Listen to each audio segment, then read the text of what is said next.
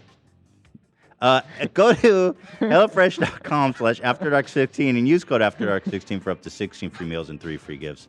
Guys, HelloFresh is America's #1 meal kit, and we love them. Thank you to our sponsor. And that's it. My grandma sat in my face. Her pubes covered me all the way down to the back of my head. I was in a tent of my grandmother's pubes. Her vagina smelled like old rusty chicken. She was stroking herself absent-mindedly. My grandma's vagina smelled like bingo and buffet. Smelled like Her the genital early- region was my, exposed. My grandma dimly. smelled like that. My grandma was buffet. My grandma. My grandma was running the early bird special on her vagina, and she let me dive right in. It had the appearance of a thick mat of hair. This man is so fucking great. I let her have her way. I let grandma have her way. Oh, wait. Did I just see it? What was it? Oh, somebody found the burritos from There. our place? All right, pull it up. You gotta pull it so you can. All right, so here's the burritos.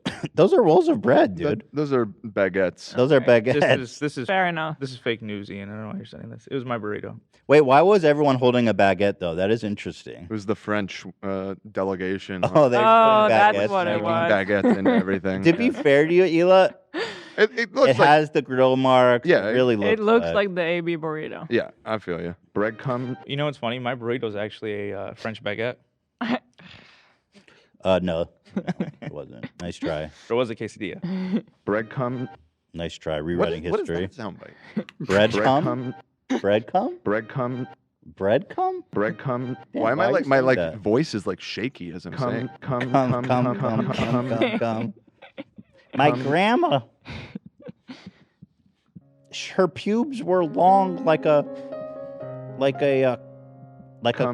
what do you call the things you tie between trees? A cot, or is it Hammock? Oh yeah, we made a hammock for my grandmother's pubes.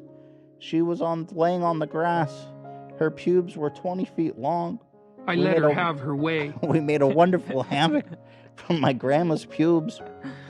And then I could smell the subtle waft of her vagina. The early bird special was ready. Her genital region was I was ready exposed for the dimly. buffet of grandma's vagina. Stop. And I had a full course meal. You know, I was playing these back, practicing my Jordan Peterson impression, and I kept repeating it and saying it after. Like, I let her have her way. I let her have her way, her vagina. I let her have her way. I let her have her way.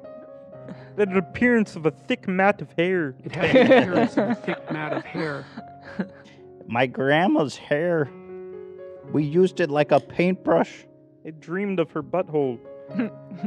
It was hard to tell where her butthole and vagina began. The pubes were everywhere. It was in her gooch. I couldn't see a damn thing. Trying to get to her vagina was like bucking through a thick rainforest. It gave me flashbacks to Vietnam. What Right. would we do without pubes? Where would we be without grandma's pubes? Nowhere. Now you guys got Hila doing it. Oh, Right. hello there, Jordan Peterson, Hila. How are you doing today? What would we do without Zach? Where would we be without Zach? Her pubes were thick like summer in Mongolia. I don't know. You really need a sickle and a hammer to get through that. That's what the communists do, you know? Get through the pubes. You need a sickle and the hammer. I needed a neo-Marxist to sickle her pubes. I love that, man. Yeah, wait till we get our hands on that whole audiobook. They're gonna be hell to pay. Oh yeah. God, we should get to some stories. So we have a call in at 2, which is in about 15 minutes. So perhaps we should do something relatively short. I mean, Philly D. Yeah, that. I mean, we probably- could talk about the Philly Def D. Noodles thing. You think maybe that'll take too long? There's not a lot of information out there Right. about let's Def. talk about it. Yeah, why don't we talk about that and then we. So can go Def to- Noodles announced that he is suing Keemstar. Now this is really took me by surprise, I have to say. Murderer. And I can't say that Keemstar doesn't deserve it, but let's analyze this from a completely fair. I'm gonna be impartial as possible. Obviously, I like Def and hate Keemstar, as you guys know. And Keemstar has defamed me and many other people. So, Yep. but let's look at this impartially.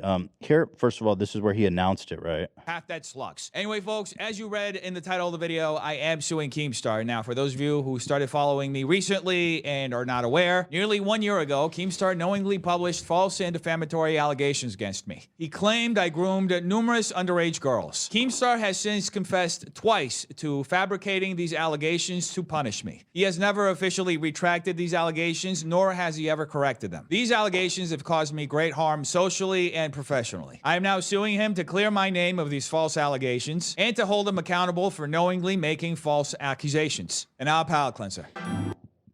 Now, can I say I can be a witness in a way? Go ahead. Some sort of a witness, because I remember when Keemstar posted that, and then I think maybe one of you guys shared it or something. And when I saw that tweet or headline, whatever it was, I was like, oh no, not Def. Like, I had the same reaction. right? Because we were all loving him, and I was like, it's like when the Me Too happens, and it's like, oh no, not my favorite actor, or I had that feeling like not Def, and then I was like, oh, obviously it's Keemstar, so gotta look into it. But it did that moment to me, and then it's like at the back of your head, it's there. There's like maybe. So I had the same exact reaction when I saw that.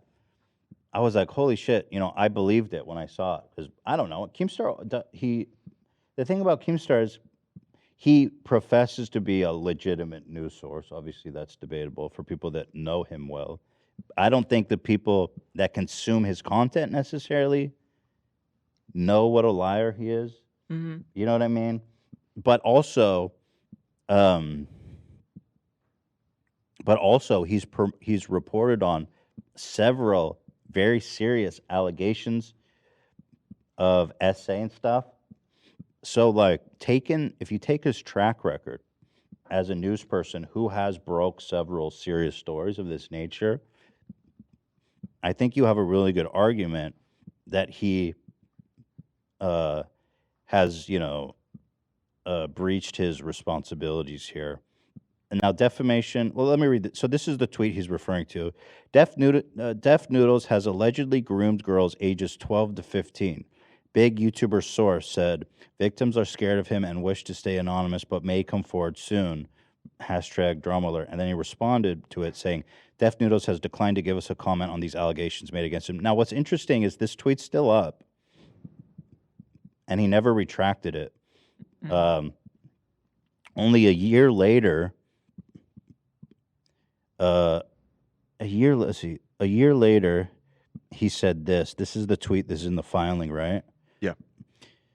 So this is actually also in the filing. He says, don't you remember he kept posting nonstop fake P-word stories on YouTube? So I posted this tweet to mock him. In May 2021, everyone knows this is a joke, that I'm mocking him. But now he's taking it completely out of context, acting like it's a serious allegation. So what's interesting about this statement is, one, I have to explain defamation because a lot of people don't understand it. Defamation isn't just lying about someone. It's when you lie about someone maliciously with the intent to harm their reputation while knowing that it's not true. That's a super high bar to reach. And what this tweet does, which was posted a year later, actually proves malicious intent, and he knew it wasn't true. So it's kind of a weird tweet because on one hand he's saying, that it was a joke, and everybody knew that it wasn't serious. I actually don't believe that. I think the only reason people knew it wasn't serious is because Def Noodles kept talking about it and being like, this is bullshit, he made it up and stuff like that. But Keemstar never clarified or retracted it. So, like, the original, here you have the original's still up. I mean, yeah. And Keemstar's done that to me. He made a video saying I stole money from a video game to embezzled money, and I did a whole video proving that it wasn't true, and it's still up. So, like, technically, I could technically sue him for defamation the same way, right? By the way, if he's saying that everybody knew it was a joke, it's like, let's look at the comment. Do people know it's a joke? Yeah, he has some comments in the filing to show that people thought it was real. Yep. Exactly. Did you guys, anyone read the full filing? I haven't read. I mean, I just saw excerpts and screenshots and stuff.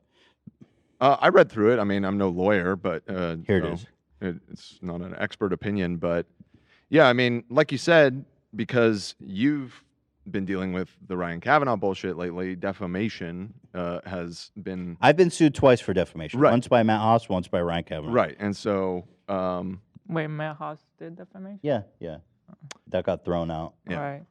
And so, we've explored that quite a bit, and like you said, it is at least in the United States, the laws are different. No, it's state by state. California has a really strong anti-SLAPP thing for public figures, and New York actually has a new anti-SLAPP law that is kind of unexplored. So it's hard to say which direction this is going.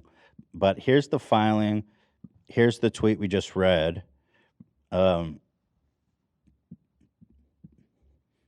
basically, it's a really simple filing. It's quite short, only 9 pages.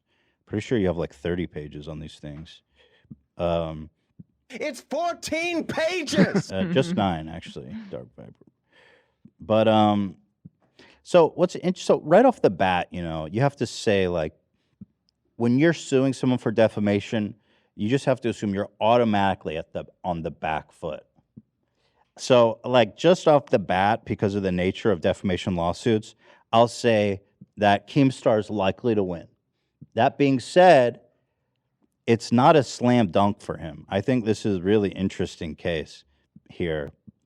And I think Keemstar's likely defense is going to be basically they're going to say that the Tucker Carlson defense. Yeah. Nobody rational would take me serious.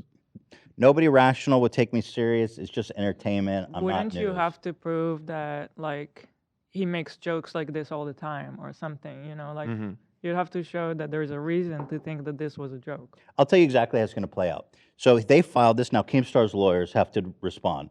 They're going to respond by saying, Keemstar's an entertainer. He's not a news person. Nobody would take these charges seriously.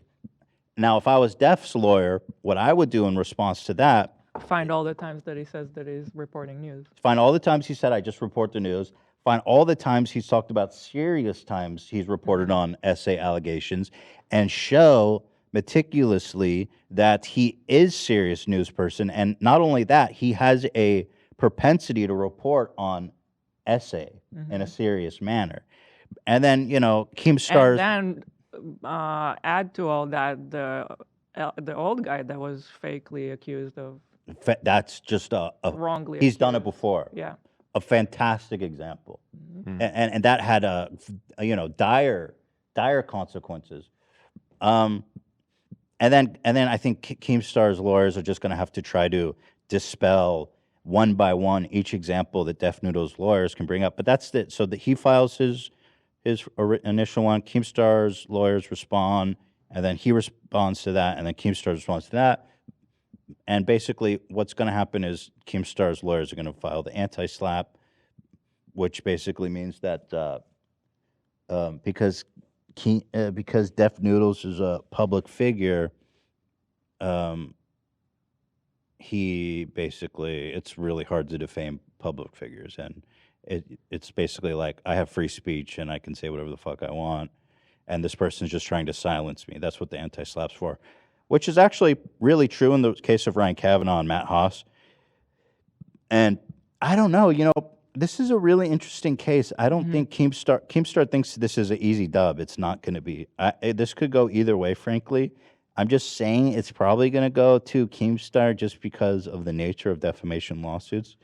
But this is interesting. I think he has a pretty good case, though, Def. Yeah, he's got him admitting that he said it maliciously. Which is like the hardest hurdle. Like that's the one. That's specifically the part that most. Yeah, how can you possibly prove that? Hinge on, right? How can you possibly prove that the person knew it was a lie and said it maliciously, short of them saying, "I made this lie up maliciously," which is what Keemstar did. Pretty incredible. I have been caught in 4K. But the problem is, like, even in what you said, Hila, you said I saw the allegation. Yeah. And then I saw it was from Keemstar, and I said, "Oh, I better look into that." That's Keemstar's defense. That's literally, yeah, exactly. That's his defense. His defense is going to be that he's a joke, a walking joke. Yeah, but like L. exactly you said.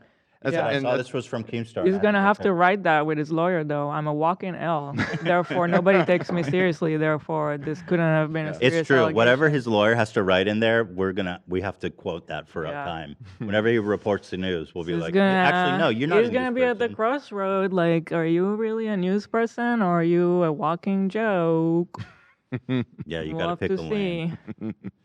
Unfortunately, little dear Keemy. Unfortunately, first of all, I am rooting for Def Noodles because Keemstar's a piece of shit, and Def Noodles is a friend of mine. And Keemstar is just a vile human being. He doesn't do this to just Def Noodles. He does it to everyone. But, I think he it's kinda should add in terms of... I mean, the fact that also he still hasn't removed the tweet shows like no remorse on his end, no attempt of trying to make it right. Right. That does kind of factor into lawsuits usually. I don't really love the precedent of YouTubers suing each other for defamation. I don't know. But, like, I really do think this is an outlier. Because who the fuck else would get sued for defamation other than Keemstar? And me, of course. And Def says that it had a genuine financial impact on him. He lost sponsors. That's very interesting. That's very interesting. That's part of the... I don't know if that factors into the defamation part or if it just factors into if you can prove damages, it's all the better. Right. Okay. So definitely. I mean, it's not great. Yeah, but Keemstar's defamed lots of people. Basher, Tobiscus. There was even a DM leaked where Keemstar was saying that to Basher, if you guys remember that far back, that he was going to get girls to lie and make shit up about him if he didn't come on a show. Or what was the context? To my knowledge, though, he denies that was real. But yeah, saying something like, "You better stop talking about me," or "I'll have 2 interviews set up with underage girls to lie about you. Yeah. Yeah, it wasn't real, guys. According to Keemstar. Oh, there you go. Who is a beacon of truth and transparency. Dumb motherfucker AB. So, it's very, very interesting. But I have to say, from my perspective, when I saw that, I thought it was true for a minute, and I saw all of his goons were echoing it. It turned into like a meme of theirs that they kept echoing it, but it wasn't said like ironically. They were genuinely. It seemed like they were genuinely trying to spread that rumor. And I thought it was true for a minute until I realized I watched Def Noodles videos. I was like, oh, they're just literally making that up. Like, it's kind of fucking nuts. Oh, one other, I think, important aspect of it that we didn't mention when we were describing it is the second follow-up tweet is also included. Def Noodles has declined to give us a comment on these allegations and made against him. Def, in the filing, says that A, that's not true, and B, in fact, Keem blocked him right before he posted this so that Def couldn't even interact with it or defend himself. That's pretty bad, too, Mhm. again, because, Yeah. again, he sees this, he's like, oh, I'm making an obvious joke. But it's not an obvious joke, actually, at all. And especially since he never corrected it till a year later, you know? But yeah, someone pointed out that Keemstar calls Def Noodles defamation noodles. And so if Def actually wins a defamation case against Keemstar, that's going to be a dub. Defamed noodles. I saw somebody say in the chat, "Death to all Keemstars." Right. That was a good one. So, you know what? I wish in a way that it didn't have to come to this, obviously. I've never sued anyone in my life. If I was going to sue someone for defamation, it would be Keemstar. I'm personally not a litigious person. I don't want to sue anyone for anything, ever, you know. But I understand defamation, you know, is he wanted to you know, justice, I guess. And that's how you get it, right? That's how you do it. So he's going to put it before a judge, and we'll see what happens. But it's going to be interesting to follow, definitely. I'm basically Hitler. This is the quote-unquote fake DM. Yeah. So I should say Keemstar says this is fake. Who put this out? Basher? Yeah. I don't know that Basher lied about stuff. I'm not super familiar with that story. But look, I'm not Brain Martin. If you talk shit about me behind my back again, I'll have 2 interviews set up of underage girls and chat logs. I have done nothing to you, but since you want to swing at me, get ready to get killed. I have to say that's literally exactly how Keemstar talks. Like, I'll just say that. I mean, unless Basher is like an absolute genius, that's and the thing about like, he's got this weird obsession with like, if anyone slights him the least, then I'm gonna swing back. He literally says that, swing back. It seems real, you know. I just want to say that I personally didn't hear him deny it, but when I got in an argument with someone about it, one of his goons, they said that he denied that was real. So I don't know. It was a long time ago. So he denies that it's real, but based on my expertise, sounds like Keemstar. And that's a pretty fucking insane thing to say. Thank you. But Let me I know, think because I got a fucking files on top of files to swing back at. the Keemstar even respond. Good one, Yeah. Jack. Has he responded? He said something. He said he's going to take his play button because famously, the first time that Keem was sued by that guy and won, I don't even know how he gamed this, if it was like part of the settlement or whatever, but Yeah. he took the guy's YouTube play button. Yeah, so a DJ sued him for defamation, which was like a way, way weaker case than Def Noodles. And Keemstar won on an anti-slap. And when you win on an anti-slap, you can pursue legal fees. And during the, I guess, settlement talks, he he said that he won't sue for attorney's fees if he hands over his play button, which I have to say is kind of epic. He has the guy's play button. Yeah, here it is. I'm gonna add another play button to my collection. You know what's crazy? I just hope, because like I don't know anything about Defamation's Def Noodles. It gets confusing. There's a lot of defs being thrown around. I don't know anything about Def Noodles lawyers, but I hope they're fucking good. But I don't know what Def Noodles coffers look like, because if the anti-slap gets rejected by the judge, which would be good for Def Noodles, then they're gonna have to do discovery, depositions. It may, unlikely, but it may go to a jury, and this is going to cost him hundreds of thousands of dollars.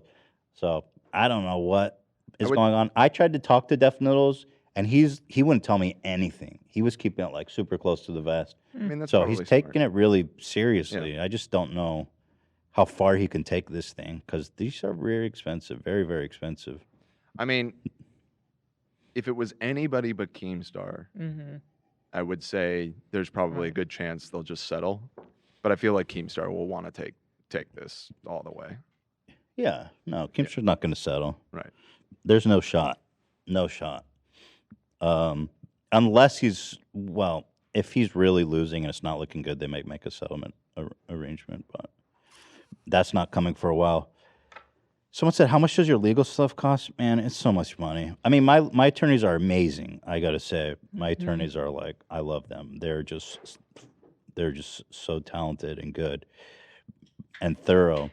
Wow, thanks for the gifted sub, guys. I just noticed 20 from Ishan. 20? Yeah, and 10 from Catherine. That's so nice. Thank you guys so much. Love this gifted sub thing. It's like... Wait, so how does that work? So how it works is they can buy other Fupa Troopers memberships. And we learned on Wednesday that YouTube randomly gives it, but they give it to people who are most engaged with the channel. Oh. So people who have a lot of watch time are engaging. They're going to end up getting free That's really cool. memberships from these very generous Fupa Troopers. So cool. Yeah, isn't that amazing? Yeah. So shout out. My legal fees are insane. I mean, you can only imagine. I got sued 4 times. You know, I don't even keep track of it anymore. It's a lot. It's just a lot, but it's fine. You know what I mean? It's hard to keep track because there's months where there's a lot of work to do and then a little bit of waiting time or something. So it goes up and down. Yeah, but the good thing is that it looks like we're going to get our attorney's fees back for the tortious interference one. I haven't read an update, but it looked like they missed their deadline for filing to dispute that. So I think they might have to fork over a fat check to me for the tortious interference, which I'm going to frame, by the way. I'm going to blow that up and put it right behind us. And hopefully I'll have a whole collection of them by the end of this. It's awesome. Yeah. Thank you. Oh, so you can gift one. Someone just gifted one. Thank you, Kiki. Kiki, do you love me? Are you handsome? So anyway, it's going to be real interesting to follow. You know, I hate that it has to come to this with a defamation lawsuit between YouTubers. I don't think it is good. I wouldn't say it's good for the community. You know, any legal precedent like that against creators is probably going to be just, it's not going to be good. You know that. You know, when I'm fucking getting sued by Ryan Kavanaugh, Triller, or some asshole like Matt Haas, it's great. It can set great precedents, but you have 2 creators going at it, trying to, you know, that's bad. I don't know. It's bad. But listen, you can't defame people. I mean, unfortunately, Keemstar has been at it for years. It was only a matter of time before he got sued for defamation. Yeah. I mean, nothing else seems to help, you know. I get it. Def has been talking about it. He did everything, but look, the guy didn't even remove the tweet. Like, yeah, exactly. He did the same exact thing to me, you know. The same exact thing. His video's still up about me. Thank you guys for all the gifts and donations. Love you all so much. Discovery on Keem's hairline, please, Alexandra said. I'm going to back you up on that one. So, you know, all right. we'll see what happens. I'll definitely be following and updating you guys. He said discovery on why he wore all of his clothes in the pool. We're going to need some information on that. We're going to need a deep dive on that. Keemstar, shut up. Yeah, but Discovery will be interesting because they're going to be able to subpoena every conversation he's had with his goons privately about Def Noodles and whatever they've been coordinating amongst themselves. And if he doesn't, if he doesn't give it up in Discovery, he can be held contempt. Yeah, I think it's illegal. And it was used in a book, huh? Anyway, we have our guest today that I talked about at the top of the episode. Jackson Palmer, founder of Dogecoin, is with us. Why don't we bring him in, Dan? if Okay, he's sure. ready. 1 second. I'm going to cue it up.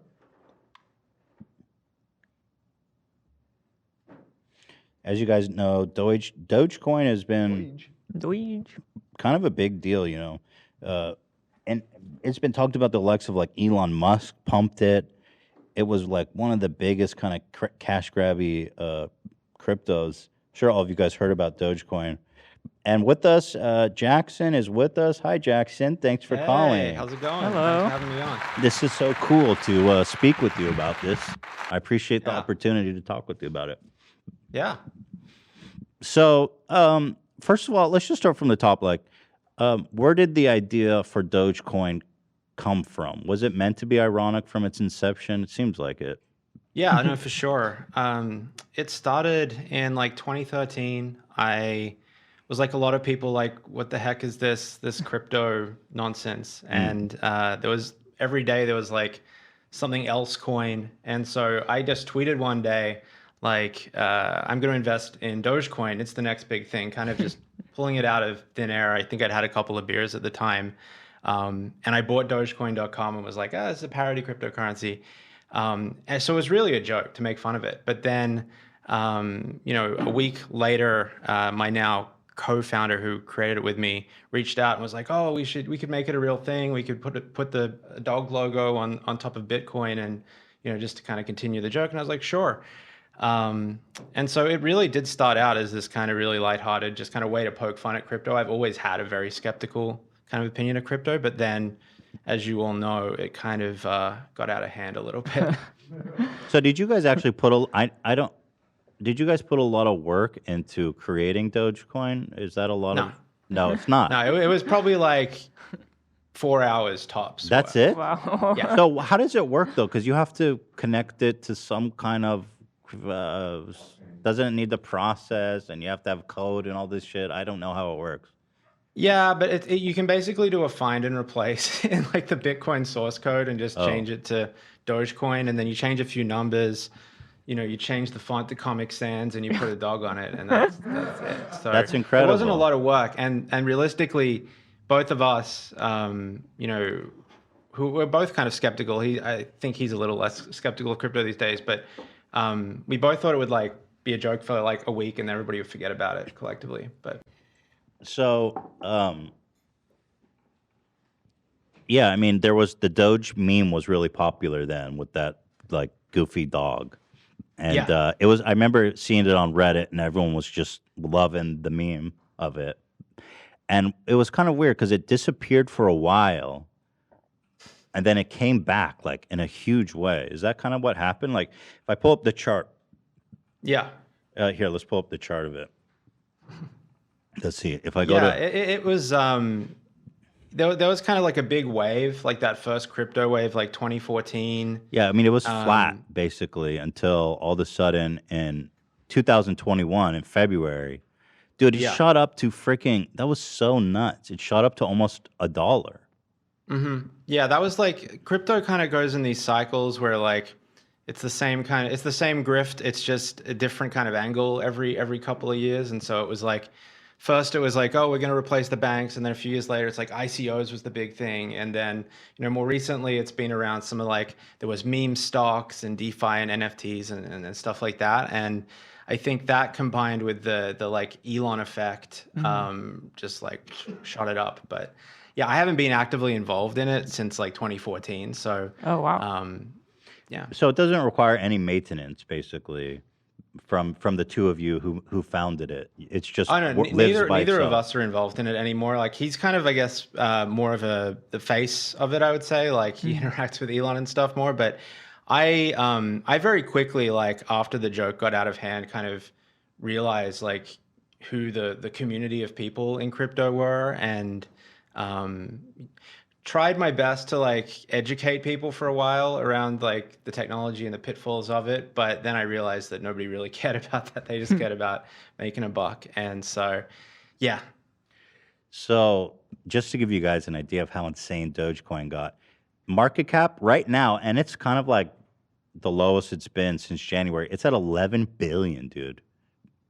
That's insane. That's so crazy from this goofy joke you guys Can you did. explain what does this even mean to dummies like me? It means that people who own Bitcoin, there's $11 billion basically of real money. like in the pool of Kind of. Like I should just say, like when you look at those market caps, they're all really inflated because what it means is like it's the total supply that exists of that thing multiplied by what people would currently pay for it right now. Oh, I see. But the reality is, and we've seen this all the time, is that the second somebody loses faith and starts selling, then very quickly the price will drop off and the market cap will shrink. So it's not real money. Like when you say that something's got like $100 billion market cap, it's actually, no, like that's assuming everybody would pay what it's worth right now, not if everybody started running for the doors because the thing was crashing. Got it. So basically, you created Dogecoin and it quickly got out of hand. What was your reaction to, like, I mean, so people started investing in it, but I think like around January 21, is that when Elon Musk started tweeting about it? Or like what caused that first influx? Yeah. Well, it was pretty big as well. Like even back in the day in 2014, it was still like, in the top 10 cryptos. I see, So it was pretty big, and there was, scandals and hacks and all of that. And, my co-founder and I, we never kept any of it for ourselves. So we were kind of, we didn't have a financial incentive, because it was a joke, right? You didn't, you never invested in Dogecoin. No. You could have made so much money. Do you care about that? Not really. Because if you put like $100 into Dogecoin when you made it, that would have been worth a lot, right? Yeah, it's one of those things where like, I don't know. I feel like I'd have a really messed up opinion of the world if I was like, on a private jet because of a dog on a coin. So I'm totally okay with that not being the case. True. But no, it was big for a while. Then there was scams and stuff. And I did a YouTube channel for a while with crypto and stuff, and then just completely wiped my hand of crypto in like 2019. And then in the latest kind of run up in like 21 with NFTs and stuff, when all that GameStop stock stuff, game stonks happened, I think Elon and specifically there's a person that works for Elon who like manages his whole all of his money for him. I think got pretty involved. I don't know the specifics because I wasn't there, but he just started like hammering tweets about it, and then that just like shot it up. So you think what happened behind the scenes is he's like saw it as an opportunity to make easy money, and just bought a shitload and then started tweeting about it? I don't know. Like I can't speculate, but I can speculate, but I don't know certainly. Well, that would be a really easy way to make a bunch of money, wouldn't it? It would be, but like, does he need the money? So like, the thing with him, I know you're talking about him a little bit later, is that I think ego matters to him more than money. And so I think the cool thing for him about like tweeting about crypto stuff is that it helps him kind of expand his like cult of personality, right? Like there's a lot of people that are like totally on the Elon train now, purely because he's like pumped their crypto. And I don't know if it's so much about like him making like an extra buck off any kind of crypto token, so much as it is That's interesting. him building like a digital army of people who will like fight to the death because they think he's Tony Stark or something, Well, what's interesting about like the anecdote anyways, like if he did that, where he bought a bunch of Dogecoin and then started tweeting about it and the price went up like, 10,000%, that wouldn't be illegal, would it? I see. That's the thing, right? Like Right. that's the thing with cryptocurrency, right? It's that, I've been in it for almost a decade now, and I kind of believe, and I posted this on Twitter last year, that I think crypto is kind of, it exists as a way to help people kind of do some shady shit, and kind of shirk the responsibility of that, because there's no, like, it's a legal gray area, or the regulation just doesn't happen to exist, or so yeah, I think like if he did that with Tesla stock, he'd be in a little bit of trouble, or any other stock. But I think with crypto, he can, people can get away with that. Anybody can. So let me go back a little bit. So when you made this, what was your early skepticism of crypto, basically? It started off as just like when everybody's talking about something, and a lot of people that aren't very technical are talking about something that involves cryptography. I was kind of like, this feels like a little bit of a bubble. And so it was more of a general criticism of that. And at first I tried to give it kind of the benefit of the doubt. And, back in the day, there was actually some people that I kind of aligned with more politically, like some Occupy people are involved in things like that. And I was like, oh, okay, maybe this is some cool people that actually want to, change, power structures in the world. But, then as I was in it for more and more years, I just realized, I was like, oh no, like this is not those people. Those people slowly got out of it, and it increasingly just became, the people that came from like the online gambling world, or the super like right libertarian folks who want to create some kind of libertarian utopia on an island or something, and I was like, oh, like I see what this is actually about now. And so my criticism kind of, I guess, honed in after I was in it for a bit. And so basically, as you started seeing a lot of gambling and kind of people who just want to hide money basically from the government, so I've seen you have really I read what you wrote on Twitter, and it was really incredible, I thought, and really just pointed, right? Like really direct. Was there a point somewhere where you're just like, this thing is just irredeemably fucked? There was, yeah. Like, so for the longest time, I was like, all these terrible people might be involved, but at the end of the day, it's technology, and technology can be neutral, right?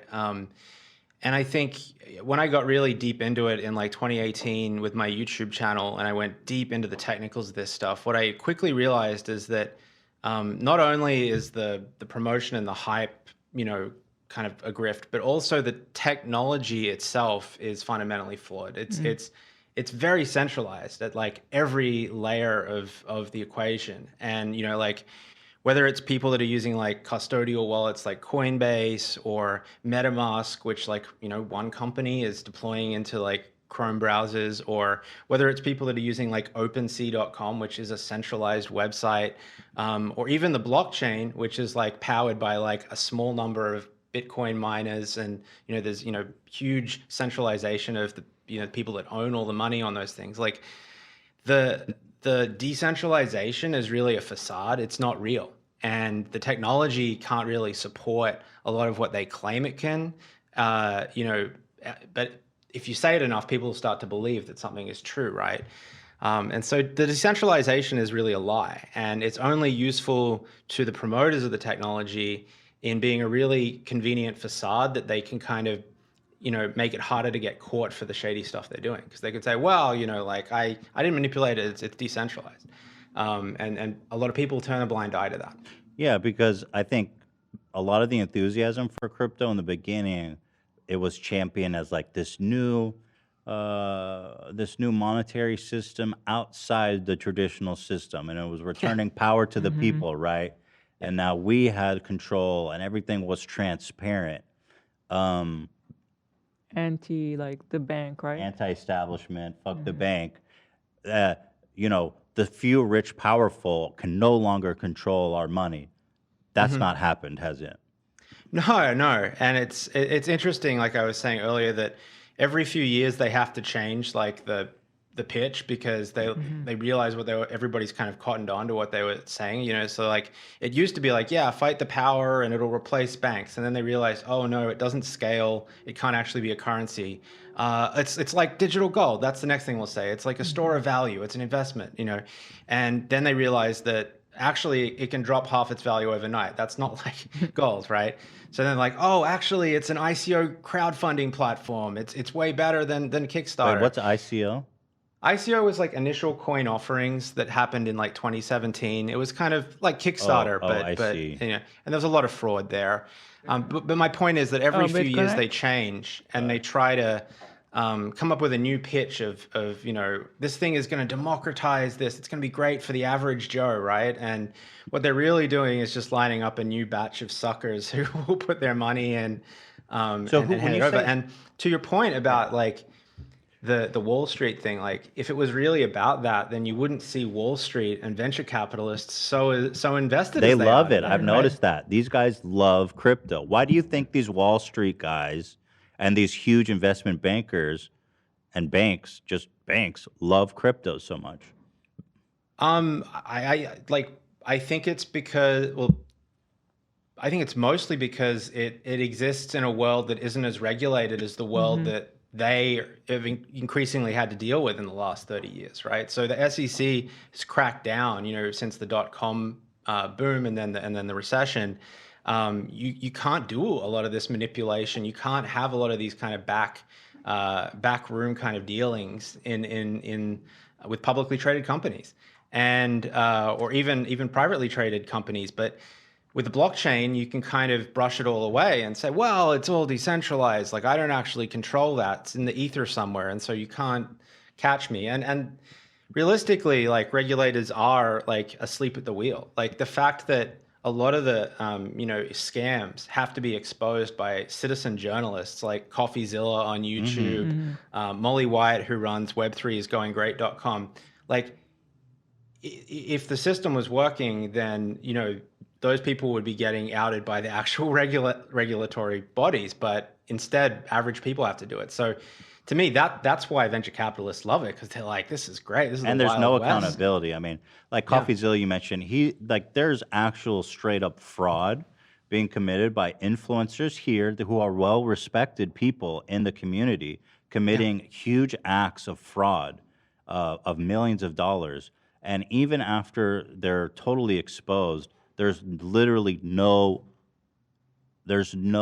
authoritative agency stepping in to adjudicate it. Like there's no accountability even after it's been exposed. There's absolutely no consequences. And so that's like why, you know, people ask me why this stuff is so rife. And I'm like, it's because there are literally no consequences to, you know, all the stuff that happened with like the FaZe clan and, you know, like every day there's a new thing. Yeah. Nobody ever gets in trouble. Never. And I think that, you know, we've entered a really interesting phase, like where there's a kind of moral nihilism that I think is happening, where people like don't care anymore about. That's what I see a lot. Like I'm thinking, like even you guys are talking about how there's no repercussions or anything. It's like it's actually even beyond that. They're seen as cool. Like they're smarter than you. Yeah. They're gaming the system, and you're behind. So you're poor and stupid, and you should just like admire what's happening. That's so true, actually.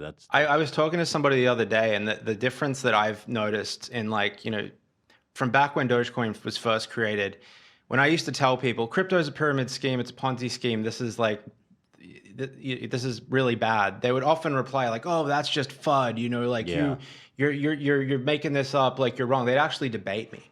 But now when I say, you know, crypto is a pyramid scheme, a lot of people actually respond, yeah, we know. The whole world's a pyramid scheme, actually, and it's cool. It's so long as I'm making money out of it, great. Yeah. And that's just like, that's crazy to me. It's such a change in the way that people don't seem to care about the collective good anymore. Yeah. I think the problem is that like there's been an everything bubble where you can't really lose on investment for the past 5 years. So everybody's like, it's all good. Everyone's making money. What's the problem? But I think that's going to change big time here. Everything's, you know, as we head into a recession. But when you talked about how they are always making up a kind of a new angle to pitch crypto to a new batch of suckers. When you say they, is there people specifically that you think of who are like perpetuating this? Oh, for sure. Yeah. I think it's a lot of the VCs that are a lot larger now started off as smaller VCs back in the day and were investing in companies like Coinbase, the Krakens, all the different exchanges. And the exchanges are really the only companies that still existed back then, because, that's how you make money, right? You take a slice off the top of everybody trading something. You kind of can't lose. And so I think it's really a concerted effort by the exchanges and by the investors that were behind those exchanges to come up with a new narrative over time.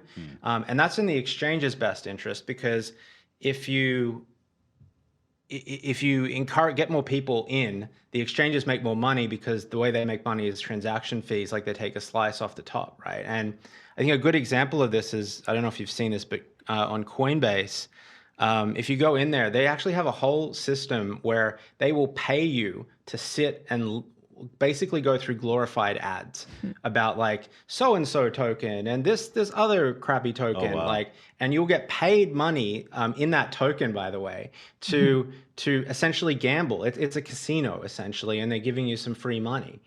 And they love it, because they build that kind of gambling addiction up with this person under the guise of decentralized education, and then they start taking a slice off the top of every trade that person does as they become a day trader. Yeah.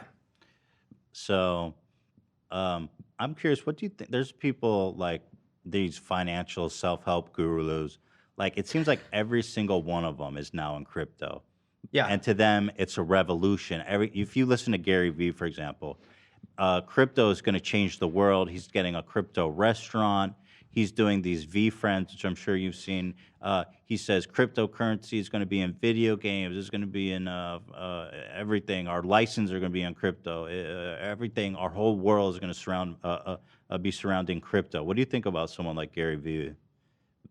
I think, yeah, he and a lot of these other financial YouTubers and people like that. Shameless self-plug, I'm doing a podcast right now called Griftonomics, and it's all about, these different topics. Love the name. I'm interested in that. The first episode was on Web3. Check it out. But I'm going to do an episode on these kind of people specifically, because years ago, they were all about selling tickets to their kind of self-help conferences, right? And that made a bit of money for them. And now they've all pivoted really quickly into like NFTs, Web3, with a total disregard for any, like, they don't understand the technology. I actually saw Gary Vee is running a conference today.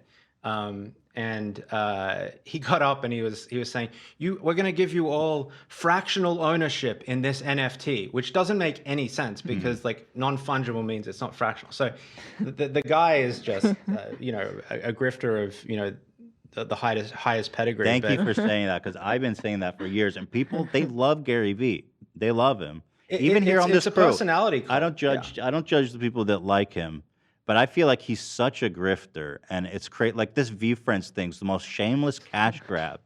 I can't fucking believe what I'm saying. Not to mention, it's like the ugliest art ever. Like that's the real thing. That's right? when I get started. It's like, can we make it look better? Like, what is all this ugly stuff that everybody's buying? And I'm not judging anyone that likes Gary Vee. I just think it's interesting because, listen, I mean, I guess the thing is, Gary Vee had us a whole shtick before crypto that I think people really liked.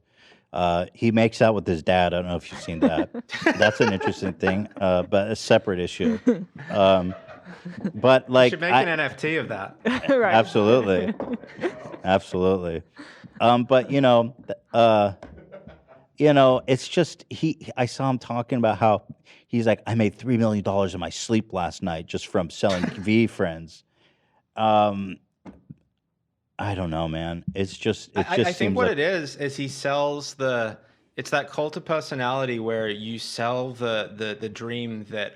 Not only am I like, Gary Vee, I'm a multimillionaire, but you could be too. Yeah. And I think that's what gets people really suckered into it. And I think it's the same with Elon. I think there's a lot of people out there that are huge Elon stans that think that, by spamming his replies, that he might become friends with them, and then maybe they'll be able to kind of, be a rocket scientist or something. And yeah, real culty. Yeah, because he posts dumb memes, and they like dumb memes. They could be best buddies.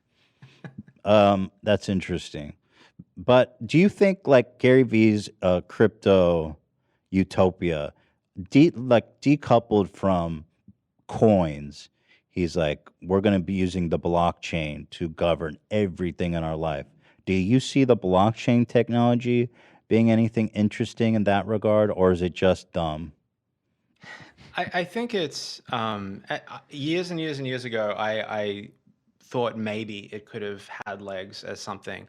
But like I said, when you actually like look under the covers and you look at the technology, you start to realize that it just isn't created in a way that scales to the way that we would need to do governance as a society at a mass scale. Like it works at the scale of like some scammer like taking a few thousand people's money, but it doesn't scale up to like a place where you could run a country on it or anything like that. And then you start to think about like the environmental concerns. A lot of these blockchains still haven't migrated away from proof of work. Right. It's hugely, hugely negative for the environment. But then even worse in my mind is that you're switching, I think a lot of people as well that lean on the political left as well would agree that it would be great to have, less state control in some ways and have a breakaway in some sense. But to do that, you have to actually create a new system which breaks away the power structures and the hierarchies that exist. But crypto doesn't do that. That's the problem. Is what they've essentially done is just recreated a version of the same system we have, but instead of the government being the boot, you're now licking the boot of the venture capitalists, and they control all the power. So yeah. I don't think that's not a world I want to live in. And I think until there's a way that you can somehow with some magic technology prevent that from happening, I don't think that it has a real world use case. By the way, just remember, we actually did already make this an NFT. If you're interested, I know you're not interested in Web3 and stuff, but can you see that? Yes. Yeah, so this is Frenching Fathers. We actually made this a month or two ago, and it is on the blockchain if anyone's interested. Is this available for purchase, Ian? I don't. I never sold it. Yeah, maybe just put it up. I mean, this is Maybe you history. will now. Oh, it was never actually minted. It's just Actually, and what's interesting is we did it in the art style. We tried to emulate Gary V's artistic talents as well. Gorgeous. I will say it looks nicer than Gary V's art. It is a little more technical, I think. Yeah. What, Love? Oh, it's just. I think it's up. I think it technically. So nobody's bid on this thing? Oh, there's multiple bids actually. If you scroll down, it gets minted when you sell it. Pretty much when you accept a offer. The best offer we got was 0.012. Is that ETH? Yeah. I mean, come on, guys. This is a once in a lifetime opportunity. Gary V sells this shit for hundreds of thousands of dollars. Right. This is way cooler. Yeah. So in short, I don't know. I mean, are we just basically waiting for an inevitable crash to zero? Is that where you think this is going? I don't know. I was having this conversation with somebody yesterday, and I was like, "Is that the only way all of this ends?" And maybe, but I've gotten out of the habit of predicting when things are going to implode because I do think there's a lot of people in power that are motivated to keep on keeping the train going, and sadly, I think that will often come in the way that only affects the people that are lower on the socioeconomic rung. They're the people that might lose millions of dollars because they bought a stupid VFriend. They'll lose their 401ks because the bottom falls out of all of this. Meanwhile, do I think the venture capitalists will be lining up the next batch of people with whatever the next NFT craze is? Absolutely, and I think. I really don't think unless it really, really crashes, or unless regulation comes in and the government actually kind of, wake up and say, oh, this might be bad, that people are losing their 401ks, that it becomes an issue. I think there is a little bit of light at the end of the tunnel for that, in that the previous big crypto crashes we had before, crypto wasn't as ingrained in some of traditional finance as it is today. And so back in like 2018, when there was a crash, you didn't have people with their 401ks invested. You didn't have people that had taken out, mortgages on their homes to buy Bitcoin to the level that you do today. And so a lot of people have actually hypothesized that a crypto crash might actually trigger a larger global financial crash, and that would be really interesting to see. Great. It would force terrible, more scrutiny. But yeah, exactly. That could bring crypto. about more people being like, "Oh, wow, that was a problem. We nobody's called it out except everybody did." Right. Well, yeah, I'm surprised that I would have to assume that there's someone in the Fed who's putting together something, right? Like there's got to be someone looking at this. It's been going on long enough. I mean, just scam after scam after scam after scam after scam by huge people that say, "Hey, that guy has a great reputation and we love him. He just fucking scammed someone for millions of dollars." There's got to be someone looking at that, right? I would hope so. I honestly, my faith is a little shaken, having been in it for the last 10 years and not seen a lot happen. So right. I think something will have to hit closer to home. Like maybe a lawmaker will have to lose money some way through something they've invested in. Ted Cruz tanking. is going to lose all of his Cancun coins or whatever. Yeah, exactly. Well, there you have it, folks. To the moon. What's your favorite shitcoin? We have Safe Moon, that was a good one. We had BitConnect. What's your favorite scam or the craziest scam you've seen to date? Oh, you know what it was years ago, and I'm always like a little hesitant to say this because I worry that I'm giving something like a platform, but I think it's dead enough now that I can talk about it. There was a coin in like 2017, 2018 called Dentacoin, and it was a cryptocurrency created purely to pay dentists in. Wow. So it's like they got a bunch of these dentists. I think they were all in Florida, which isn't super surprising. Together and they said, yeah, all of our dental agencies will all start accepting this coin. This is the coin for dentists. Wow. Oh and my God. Can you believe it didn't work out? Can you believe it isn't the new global currency? Here's the Dentacoin website. So they actually got dental people to sign up and they were accepting they said payment? They did. I didn't validate whether any dentists actually accepted it, but that's the that was weirdest pitch. thing I ever heard. Real and a feel. God, that is just so bizarre. How is that easier than just paying with dollars? Yeah, you tell me. That's the case with all of it, right? I guess if you're like, I only own Bitcoin, then you can buy Dentacoin. That's fucking weird, man. That's so weird. What's Dentacoin worth today, I wonder? Hopefully not too much. Total unlocked. There is good news, guys. There is what is this number? How do you even read this? So this is million, billion. So there's 2.1 trillion Dentacoin unlocked out of a max supply of, golly, 7.3 trillion. So there's plenty left to know. Yeah, actually, I have a root canal later. It's going to cost me 100 billion Dentacoin. That's a good currency to use for that. I can't wait for the headline tomorrow. Dogecoin creator pumps Dentacoin. They're heavily invested. Pump Dentacoin. Oh, this shit's going to the moon. Well, thanks for calling. Thanks for sharing your story. Is there anything else you kind of want to leave the people with who are wondering about crypto, who are thinking about crypto, who know people in crypto?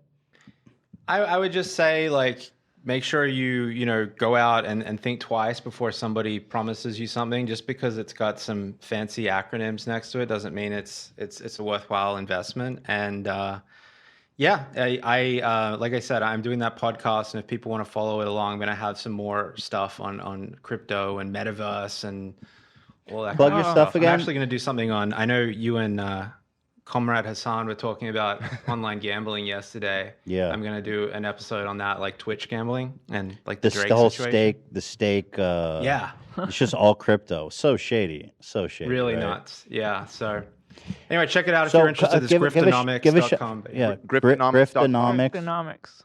Griftonomics.com. Yeah, it's just Griftonomics on Twitter as well. Griftonomics. There you go. Follow. I'll throw it in the description. Sounds Yeah, really too. interesting. Yeah. Thank you to Jackson Palmer. Thanks for having me on. Thank you. Appreciate Thanks it, for man. calling in. It was This really was great to really hear from you. interesting. Griftonomics, people. Let's check it out. Thanks, man. Appreciate it. There you have it. Jackson, the creator of Dogecoin, says crypto is a giant scam. It's nice to hear this kind of conversation. I feel like for some reason it doesn't make me feel stupid. Like I can follow and understand. No, you don't understand. It's revolutionizing the whole world. It's like the internet before, back when people thought that was crazy.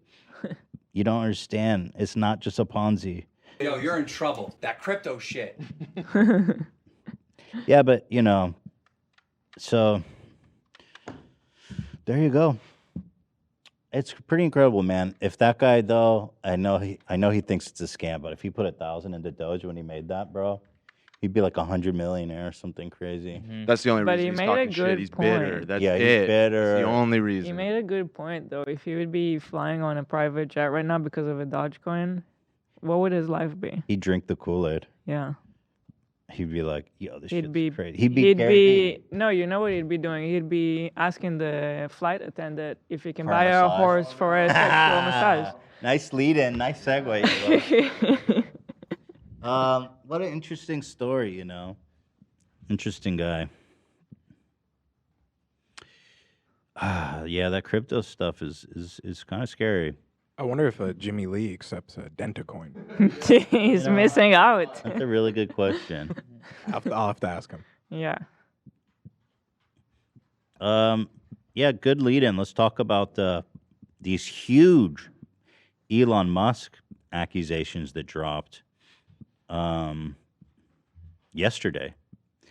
And the whole timeline of this is fucking great, you know.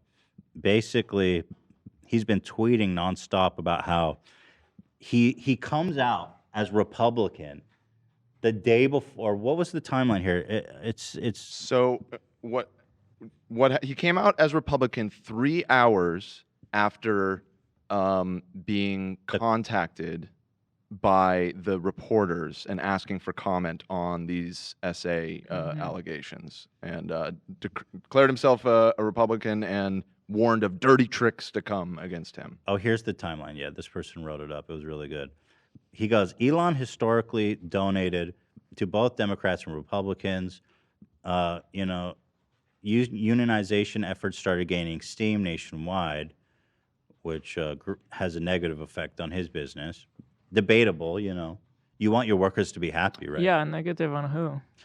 I was just saying, maybe his bottom line, but I think more productive workers probably do better work. But hey, I don't own Tesla. Business Insider journalists contacted him for comment on an essay piece before they published it.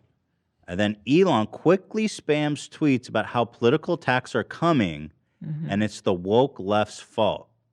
He literally started tweeting 3 hours after being contacted. So as this insider piece comes out, he's actually successfully convinced people that this is a political smear because he came out as Republican. I've seen so many people, including the Quartering, who I know he's dumb, but how can you be that dumb to be like, he literally was like 24 hours after he came out as Republican. The smears are already coming. What's funny about that is that the other way around. Well, exactly? And it's so obvious. It's so obviously And the other way around. it's always done like that. They always reach out to you a little bit before, try to get a comment. It's like, you know it's coming. They said they even extended the deadline to give him more time to comment. But what's interesting about this is this incident happened 6 years ago. And this conversation he's been having with Business Insider obviously predates his proclamation that he's a Republican. It's so obvious spin. that you have to be the. I mean, some people don't follow all of it, so I can understand people following it. But the quartering, I know he's dumb, but like you can't be that dumb. No, but- He literally tweeted only 24 hours later, and they're already going after him. I was But like, you're not goes that dumb, back right? to Pull that what- tweet up, would you? It goes back to what we were just talking about. He built this cult like following, and so they're already so deep invested in every little tweet that he makes. Yeah. He's got an army I ready agree. to defend him. Because all the quartering's fans love Elon. He doesn't want to go against the family, but he knows. He knows. I don't know. It's all dumb. I mean, he's got to know. So the story is, and I read the article. God, he looks like such a fucking villain in this photo, doesn't he? I seen this photo of him. I'm just like, dude, what the fuck, bro? Such a pasty little freak. We don't need to make fun of his looks, right? But he's a villain. He's a pasty little fucking. Anyway, okay, fine. No making fun of his looks. Okay. So what happened was, allegedly, a flight attendant for SpaceX alleges that Elon Musk asked her to do more during massage. Straight out of the Epstein playbook. Pretty interesting how it's always the massage. She accused Musk of. Oh, here's the. Is this the quartering one? What is What was this? the name of the that Epstein doc that was like specifically about his like activities? Yeah, I at saw his that. house in Palm Beach or It was whatever. on Netflix. What was it? God, I don't remember. Somebody in the chat. What was it called? Filthy Rich. Filthy Rich. Was that what it was called? Yeah, yeah. Yeah, I mean, the description of the allegation is, I think, literally exactly the same pattern that Epstein was doing at that house in Palm Beach. Right. They talk about how he would. They had this whole system to go and get young girls to come over to their house to give him a massage, and then basically it would escalate into Right, exactly. sexual massage. But this is what Elon's doing now to deflect. The attacks against me should be viewed through a political lens. This is their standard despicable. He's talking more and more like Trump. It's pretty incredible. Totally. Playbook. I But saw that. nothing It's will like- deter me for fighting for a good future and your right to free speech. This tweet, like, Is an NDA? so many how does levels. NDA work with free speech? Just curious, because he made them sign an NDA. I'll tell you one thing that's not disputed. He paid this girl $250,000 to shut up. So is NDA? How does NDA mesh with free speech? I'm confused. Not well. It seems to be a contract. it's part of the story, isn't it? Because there's like here in LA, they're working on making that now. They're working on changing the law so that NDA, when it comes to sexual misconduct, won't be Right. That's why some people speculate he moved to Texas Mhm. because of that change. They can no longer use NDAs in settlements for SA stuff, which is really interesting law, actually. And all of a sudden, Elon Musk can't wait to get out of California. Interesting. So anyway, let's continue. Also, here's the quartering tweet. Just show you what an absolute fucking moron he is. Like, you know, when I first read this, I was like, oh, he even quartering sees through this. But then I saw. I haven't seen what he said. So here's the headline. SpaceX flight attendant said Elon Musk exposed himself and propositioned her for sex. Documents show the company paid her $250,000 for silence. Quartering says, the day after he say he's voting Republican, not even 24 hours later. By the way, the dude was having a threesome with Amber Heard and knocking up Grimes. Elon bags his own pussy. See, that's the problem. They all like idolize him so much. He can't do no wrong. It's like, it's just crazy what he managed to create. It really is a cult. So, yeah, there are people that dumb out there. Mhm. It's pretty incredible.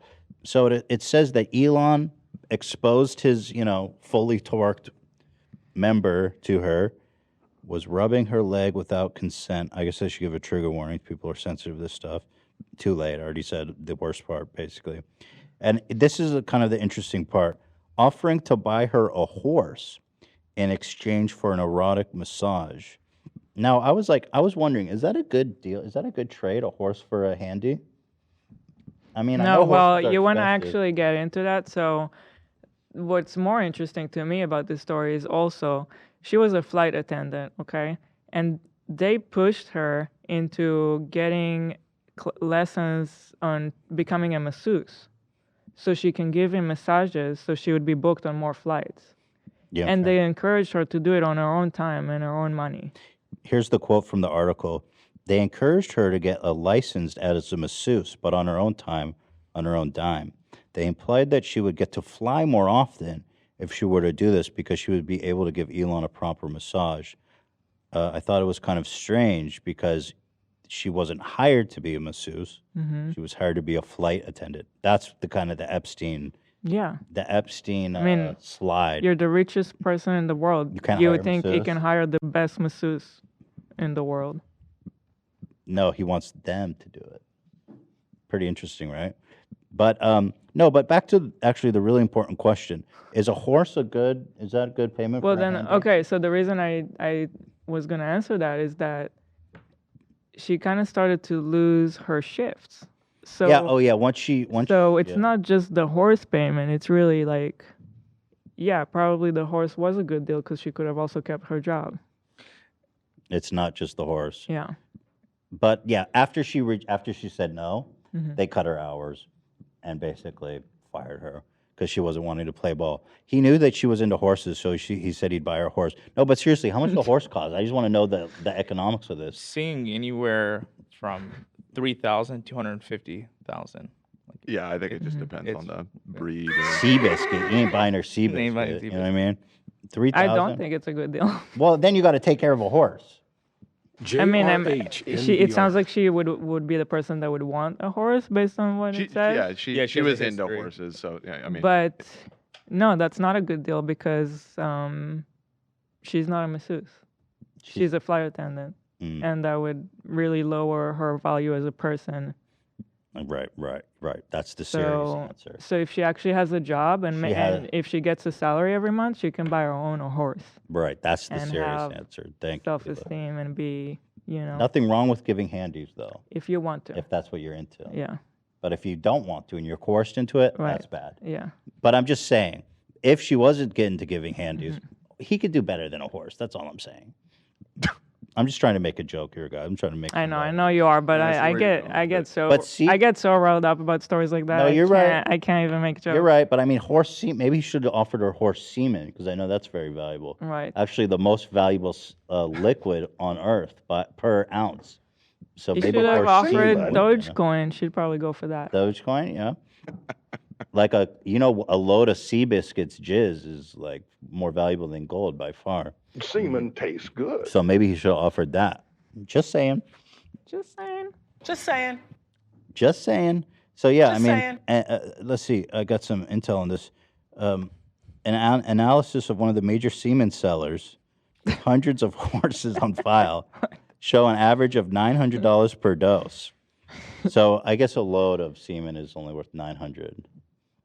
Yeah. Still impressive. Yeah, I but mean, if you start selling a few a day. maybe a I gallon. mean, by volume, priced by volume, It's very valuable. And if just the right height. And if that semen is really good and you breed If like they're a Kentucky world champ? Derby winner, the ROI on that semen is Crazy. off the charts. When can we get horse semen coin? Just saying. I mean, gold is a commodity. Why isn't horse semen a commodity? Like, I mean, that's a good store of value. Anyway, just making jokes here, guys. Don't get mad at me. So he offered to buy her a horse. Everyone's so mad at me right now. I'm just kidding. I'm not reading. I don't think anybody is I'm mad at you. reading the chat. I'm just kidding. I don't think so. Just saying, though. It is interesting. I love that. Just fact. saying. It's such an interesting fact, So yeah, basically she got less and less time, and SpaceX paid her $250,000 as part of a severance agreement. That's a lot better than a horse. Yeah. Just saying. Just Unless saying. it was Seabiscuit. Right. But doubt it. But that's more. Seabiscuit's more than that. Seabiscuit jizz? I think On the open That was an market? average. What he cited, yeah, that was the average. Type how much is it for world class horse jizz? I think that I think one of the most expensive was Secretariat. Yeah, how much was that? I'm sure we can find. It sounds like he was just offering a horse, like any horse. I don't. Otherwise, they would have mentioned the name. You know, if it was like a. I'm gonna buy you Seabiscuit, baby. Yeah. I don't know what I'm typing. I don't. How much is a Seabiscuit load worth? Say most expensive horse semen. I'm sure it will pop up. Yeah. Don't be ashamed, AB. Don't be embarrassed. Yeah. Go ahead, drum roll, Zach. Ready? Drum roll. Supposedly, winning Big Star semen is 4.7 million. What? Whoa, for one load? Wealthy investors are willing to pay high prices for a proven winner semen. Whoa. 4.7 million for one load? I'm sure the horse that just won the Kentucky Derby, I'm sure his loads will be worth a pretty penny. Dude, that's nuts, man. Can you imagine if someone paid you $5 million to jerk off? That's awesome. Oh my It'd be funny if that applied to people like semen of like the smartest person in the world. Yeah, Einstein semen? That's fucking valuable. Can you imagine if you had Einstein semen? People would be crazy about that. That'd be very What about Elon Musk semen? That should be pretty valuable Yeah, too. people would pay for that. Right. Thank you so This is theoretical. Well, you get it for free. Over $20 million worth of semen in 8 months. If she was really unscrupulous, the play would be to like, I'm not even gonna go there. Yeah, let's Use your not. imagination. From everywhere in my room. Okay, dude, stop using that. Can one. I suggest an owl or something next time, love? What is going on with your cup? You don't like my cup? What is this? This I don't was know. Sam just handed it to me. This was a genius idea. Who's Sam? It's a frozen cup. There's like gel inside. That freezes. That's awesome. Yeah. Because we got some complaints about Ethan chewing on the ice. Oh. Are you serious? Genius. That's why you got this? Yeah. Also, Oh it's my God. really big, so it's just kind of funny how it makes. So you guys. Wow. I was wondering why. I love this. Wow, I really need that much handling. You guys have to Now, get me a how would that special cup apply to chewing on secretly. food? We gotta get him an IV for food. Baby steps. Right at that pizza, baby. IV drip. Very interesting. Okay. Wow. I really am a pathetic fucking baby. Cheers, everybody. I'm not going. I mean, Another thing too, we're saying the sound of the ice clinking on the Mm. glass and the mic was annoying. Okay. So. Thank you guys. Always Not thinking just- of the show. Thank you guys so much. Incredible stuff. So there's a weird twist on this story. I'm not gonna lie, that I feel like I would be remiss not to mention. I don't think Business Insider. I don't think they have a great track record of reporting.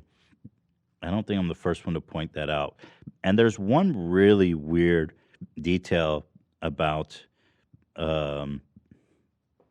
this article is that the story is reported from the stewardess friend. They never even Because talked she to the signed steward. an NDA. Right, so it could be that they're just trying to bypass the NDA. But in the article, they say this story is reported from the masseuse's friend, and she didn't even ask permission from the friend to share this story. Mm-hmm. And so, while I understand it's probably a sidestep at NDA so that she doesn't get I in think trouble, so. that's some fucking dog shit reporting, in my opinion. Like Why? that I don't know. That is like the ground is so. Like if you're gonna call into question the validity of the reporting, it's like the person it happened to wasn't even in the article. She didn't even I speak on disagree it. with you on that. It just seems questionable. What does Dan think? Yeah, what does Dan think? What do I think? Well, I mean, I don't know. Obviously, I'm not saying I don't. My believe read her, on it. My but- read on it is that the most likely scenario is this woman did want to come forward Mhm. but couldn't. That's what I and understood this from was reading the that. way to get around. I the understand, NDA. but like in terms of like solid Also- reporting. Yeah, no, because obviously bad. that he's already using that as a way to Yeah, deflect, it's just and bad his reporting. defenders are using it as a way to deflect. And you're not wrong sounds that the ridiculous. optics of that is it not sounds great. ridiculous. But also to be a victim of Daddy Musk. Daddy Musk. Nobody wants that, and I feel like this is the only way for her to bring this story out. Like, how else Let me would say, she put it do this that? way. There's a reason Business Insider broke this and not the New York Times or the Washington Post. It's because it's embarrassing. Maybe. It's embarrassing if that's your source. I'm just saying. It's like But it's not like the story is fake. It doesn't sound like it. There's the payment was made, right? Yes, the element of the fact that there is an NDA and a settlement that happened gives I believe it her. a I'm just modicum saying. of It's like of So validity, if yeah. you believe her, then I think you should open with that, because what you're saying is kind of like putting the whole story into question. what I'm saying is, I do believe her, but it just becomes relatively toothless and looks more like a political hit or a cash grab on Business Insider's side when they don't have like solid reporting. It's like, well, her friend told me this. We haven't even talked to her. It's like, okay. Like if fucking Dan came to you and was like, yo, my friend, I'm just saying, it's not good reporting. I believe her. I'm just saying, it's fucking Business Insider. But what? It's just going to give him and all of his supporters like every out possible to say it's bullshit. What can she do if she did want the story out, but she signed an NDA? Nothing. But yeah, no, I don't think anything, And what's interesting is like, I'm just trying to give an impartial. No, I think it's important to say because it's a big angle in this story, and it's what his defenders are. I mean, criticizing with. So I read the whole article and I was taken aback when it ended with that. I was like, "What?" I was like, "What the fuck?" Her friend is the source of this, and they never even spoke to her. That just struck me as odd. That's all I'm saying. It's not like, but I have to say that it's not like they didn't confirm the story. They're not just reporting on something the person said and that's it. They literally said, we have not talked to that person. That it happened Okay, to." but the paperwork and stuff are there to back up the story. It's not Right, that's you the know, they only did reason. do There's- some yeah, there research. is It sounds some like validity it's to not the like story. They know. just somebody came and told us this and we're telling you that. Yeah, I mean, they corroborate it in that I think they corroborated it in that there was a settlement paid for $250 to this girl, a severance. And that's basically all they're able to confirm. And it's all based on a friend's account. Again, I believe her. It just seems like, pretty bad reporting. That's all. In the NDA, her unwillingness to speak on this, because they did, correct me if I'm wrong, but they did say that they tried to speak with her, but she wanted nothing to do with it. It wasn't that they didn't reach out to her. Well, we can pull up the article. No, I think. I mean, I read it last don't night, and remember. that was my understanding, but I could be wrong on that. Let me- But regardless, The truth is, they could get fucking sued into oblivion by Elon Musk if like the reporting is that thin. And they may. By the way, I was looking at the author. I was like, please don't. I was like, bro, Cat wrote this for sure. No, it wasn't Cat. Just saying, would have been funny. Let's see. It ended with the friend told Insider, or no, at least six. Yeah, blah blah blah.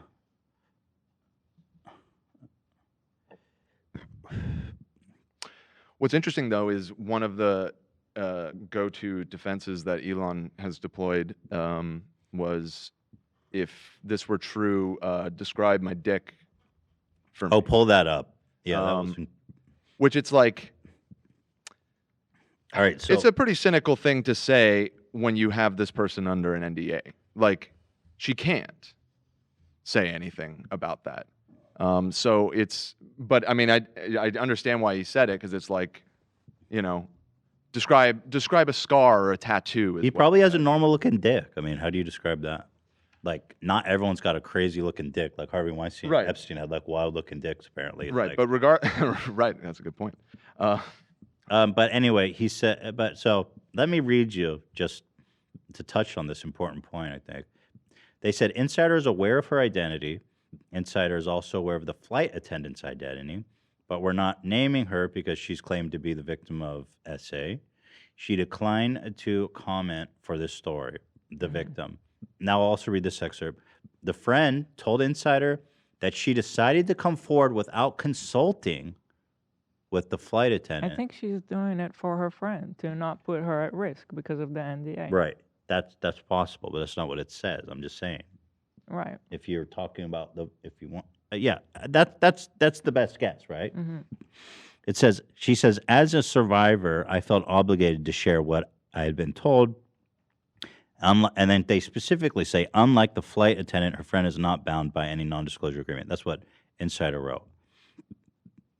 I was kind of blown away by that line. I was like, whoa, that's weird. So there you have it. That's just a weird twist on it. And I don't think any other huge publication, like I said, there's a reason Business Insider broke the story. Is nobody else talking about it? They broke the story. You don't Okay, think but they went is to New York Times nobody else first? talking about it? Oh, now it's all Well, over the now that news, they for sure. broke it, then everyone else can report it. Mhm. You know, report on their reporting. but- yeah, exactly. But what? So let's go back to. Let's go back. So Elon wrote on Twitter. Well, first when they called him for a comment, he gave them a really interesting response. He said, "There's much more to the story." That's what he told Insider. So he didn't actually deny it, which I thought was kind of damning and weird. Mm-hmm. But now, so that's what he told Insider, And then now what- he's and then flat he out denying said, it. but also he said, "There's more to the story." That's like what every guilty person always says. Just wait until you hear it from my point of view. Yeah, I Just was like, wait until the truth is revealed. No, it's totally incriminating. Mm-hmm. It's like it also more. just makes. I mean, I know he obviously didn't mean it this way, but it makes him sound like he's saying, "Oh It yeah, there's a happened." lot of girls like this." Yeah. There's so much more to the story. Obviously, he didn't mean it that What way. I but- heard it as- But that's why he should have just not said anything. What I heard it as is this definitely happened. Mhm. That's Right. what I heard. And then another interesting detail in the article that corroborates it, or is interesting, is that at the mediation with the flight attendant, Musk personally attended it. Mm-hmm. Right. Right. I read that That's too. pretty crazy. Here's the tweet I was talking about, by the way. How would they get all this information if they didn't do proper research on the story? I think the friend provided all that. I mean, they confirmed it, but I don't think they did much research, and just being honest. I think they corroborated the info. Mhm. Just saying, you know. Musk responded, on Twitter, he said, I have a challenge to this liar who claims their friend saw me exposed. Describe just one thing, anything at all, scars, tattoos, that isn't known by the public. She won't be able to, because it never happened. You know what that tells me? That's such a bad Horrible. response. You know what that tells me? You could go and get a tattoo right now and say this was there and she didn't call it out. Like what? It tells me that he's been specifically ready to use this excuse when this Yeah. happened inevitably because he doesn't have tattoos, he doesn't have distinct Sounds like body he's marker. being advised by our lawyer from TikTok. He's Yeah, saying, right. go and say you drank afterwards. You weren't drinking while you were driving. Totally. It's like the same logic. Hit and run. Get a tattoo afterwards. Let's go. And she didn't know about that tattoo being there, so she wasn't there. Yeah, but if I was like a crusty old guy who's been doing this for a while, and I don't have any tattoos, I don't have any markings on my body, I don't have anything weird going on with my penis. Just saying. Right? I wouldn't know how to describe it. It's like regular. And then what is there to say? Described in detail in that Bobby Lee episode the other day. I described it in detail? Yeah. Oh. I don't know how much detail I described it in, but it's a normal looking penis is my point. And so this challenge is so obscene. It's disgusting, one. And two, it's like a fucking joke. I mean, it's so ridiculous. It just doesn't prove anything, you know. I don't know. I just feel like this is not the response for somebody who didn't do it. No, and he actually took it further. He said, what's this one here I've highlighted? Is this what he wrote, or did he tweet this? This is how he responded to Insider. He said, this is what he told Insider. If I were inclined to engage in essay or SH, this is unlikely to be the first time in my entire 30-year career that it comes to light, he wrote, calling the story a politically motivated hit piece. I mean, it's funny. If you take what the quartering said and responses like that, it makes way more sense when you look at him coming out as a Republican saying political hits are coming against me right before this story comes out. Like, that's so fucking obvious. The attacks against me, he tweeted, should be viewed through a political lens. This is standard. Oh, we already read this. Despicable. Yeah. I hate how at the end it's like, everything I'm doing is for you. I'm doing more for the world than any human alive. Just let me not follow the rules. What's wrong with I'm doing so much for handy? you. Come on. Come on. Actually, I do think they actually have that opinion. When you become that billionaire Yes. and you have that such an inflated ego, you go, I am saving humanity. I'm You not could at supposed to least play give me by a the fucking rules. hand job. The least you could do is give me a hand job. The rules do not Also, he apply to rationalized it. billionaires. You can rationalize a million ways. Like I'm not going down for a fucking hand job. Like, I'm too important. You know. And he's probably correct. I mean, Epstein did it for like No, his whole life. and Epstein, nobody even liked that guy to begin with. So. Right. Good luck with Elon. But it's just interesting to see it all kind of playing out. I don't know if there's anything else really. Elon asked her to come in his room for a full body massage. When she arrived, the attendant found that he was completely nude except for a sheet covering his lower half of his body. During the massage, Musk exposed his genitals and then touched her and offered to buy her a horse to do more. That's awesome. The horse thing is just so fucking weird and bizarre. Although Epstein only paid him like $20 or something, so. Very Genghis Khan. Yeah. Issuing horses. I'll buy you a land.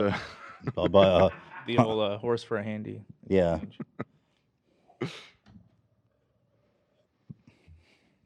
It's also this kind of like, he's so rich, he goes, everyone's got a price.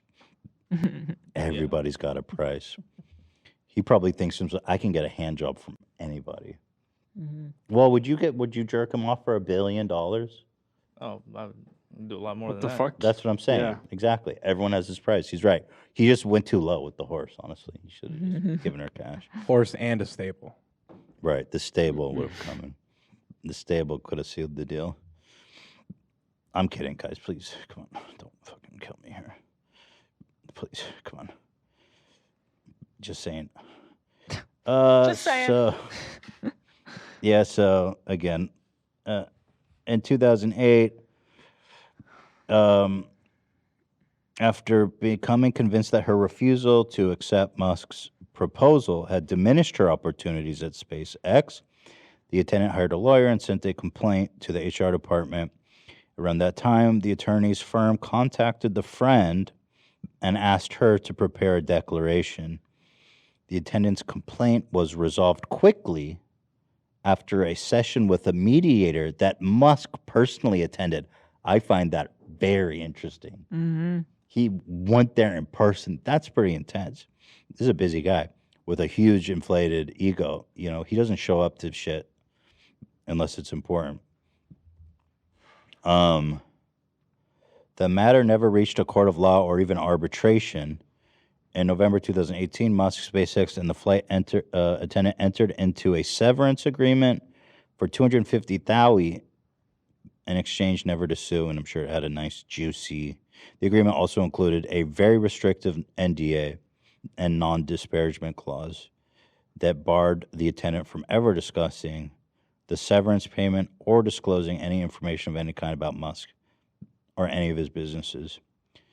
And this is really interesting. Just months after her settlement in 2018, the government, Jerry Brown, then the governor of California, signed into law the Stand Against Non-Disclosure Act, which bars the use of NDAs going forward in settlements involving, SH,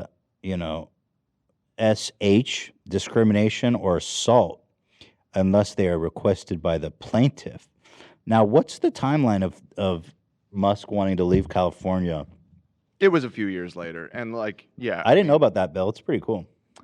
I mean, I even said that last night when we were talking about it, somewhat facetiously. This is why he wanted to leave Texas, but because I think it had much more to do with them trying to close his factories during the COVID outbreak and everything, and him Yeah. being unwilling to do that, and that makes more sense for him to move out of California. Yeah, he for was that getting reason. triggered. But the timing is interesting. That no more sexual harassment NDAs, and Dude, they're grid. 12 months later, he's out. Dude, the guy runs a huge manufacturing plant that relies on robots, and Texas can't even fucking keep their grid online. Like, it's just, it's not that advantageous to be there. I'm just saying. So again, remember when Insider called him, he said, there's more to the story. But now on Twitter, he's denying it outright. He says, where were these wild accusations against Elon Musk before he took a stand against the establishment? When did he do that? When did he take a stand against the establishment? I must have missed that tweet. He is the establishment, dude. You're the richest person in the world. Yeah. Like, who are you taking a stand against? Exactly. God, I missed that when that happened. He stood against the establishment. Exactly, he says. Fucking The nailed fact it. that he's Terrible even 808. like echoing this kind of like replying to comments like this and saying exactly, it's just all part of like his building Total that spin. cult. Yeah, and for the record, Like nobody normal would do that. and just a random Twitter person, terrible. It's like 808. It's like, okay. And then he responds to that. And for the record, those wild accusations are utterly untrue. See, he didn't tell Insider that, interestingly, when they asked for a comment. Remember, he said there's more to the story. That's very different than utterly untrue. Mm-hmm. And then that's when he, of course, challenges her to describe his penis, which, as you know, is the ultimate test of dispelling the well-known penis description phase of every case like this. Describe my penis. Could you do it? And we've been married. We've been together for 15 years. Mm-mm. Go ahead, Eli. Other than saying circumcised, I mean, what? Circumcised? Okay, that's about half or more of Americans. What up? Go on. Go on. I cannot do this. Exactly. But I know. let her have her way. Oh, wait. Jordan, describe my penis, please. I dreamed I saw my maternal grandmother sitting by the bank of a swimming pool. Wait, what? I think his mind is It elsewhere. had the appearance of a thick mat of hair. Oh, there. Okay. He was very close with his grandma, I've heard. Her genital region was exposed dimly. Jordan, off this topic a little bit. You're just off She was topic. stroking herself absent-mindedly. This is Jordan. Gordon. This is not what okay, he missed the point of the bit. That guy's deranged. Anyway. He keeps responding to these people. It's strange how their friend... You can go pee, Hila, if you need to. I just love here this one reply, so I don't want to go, but...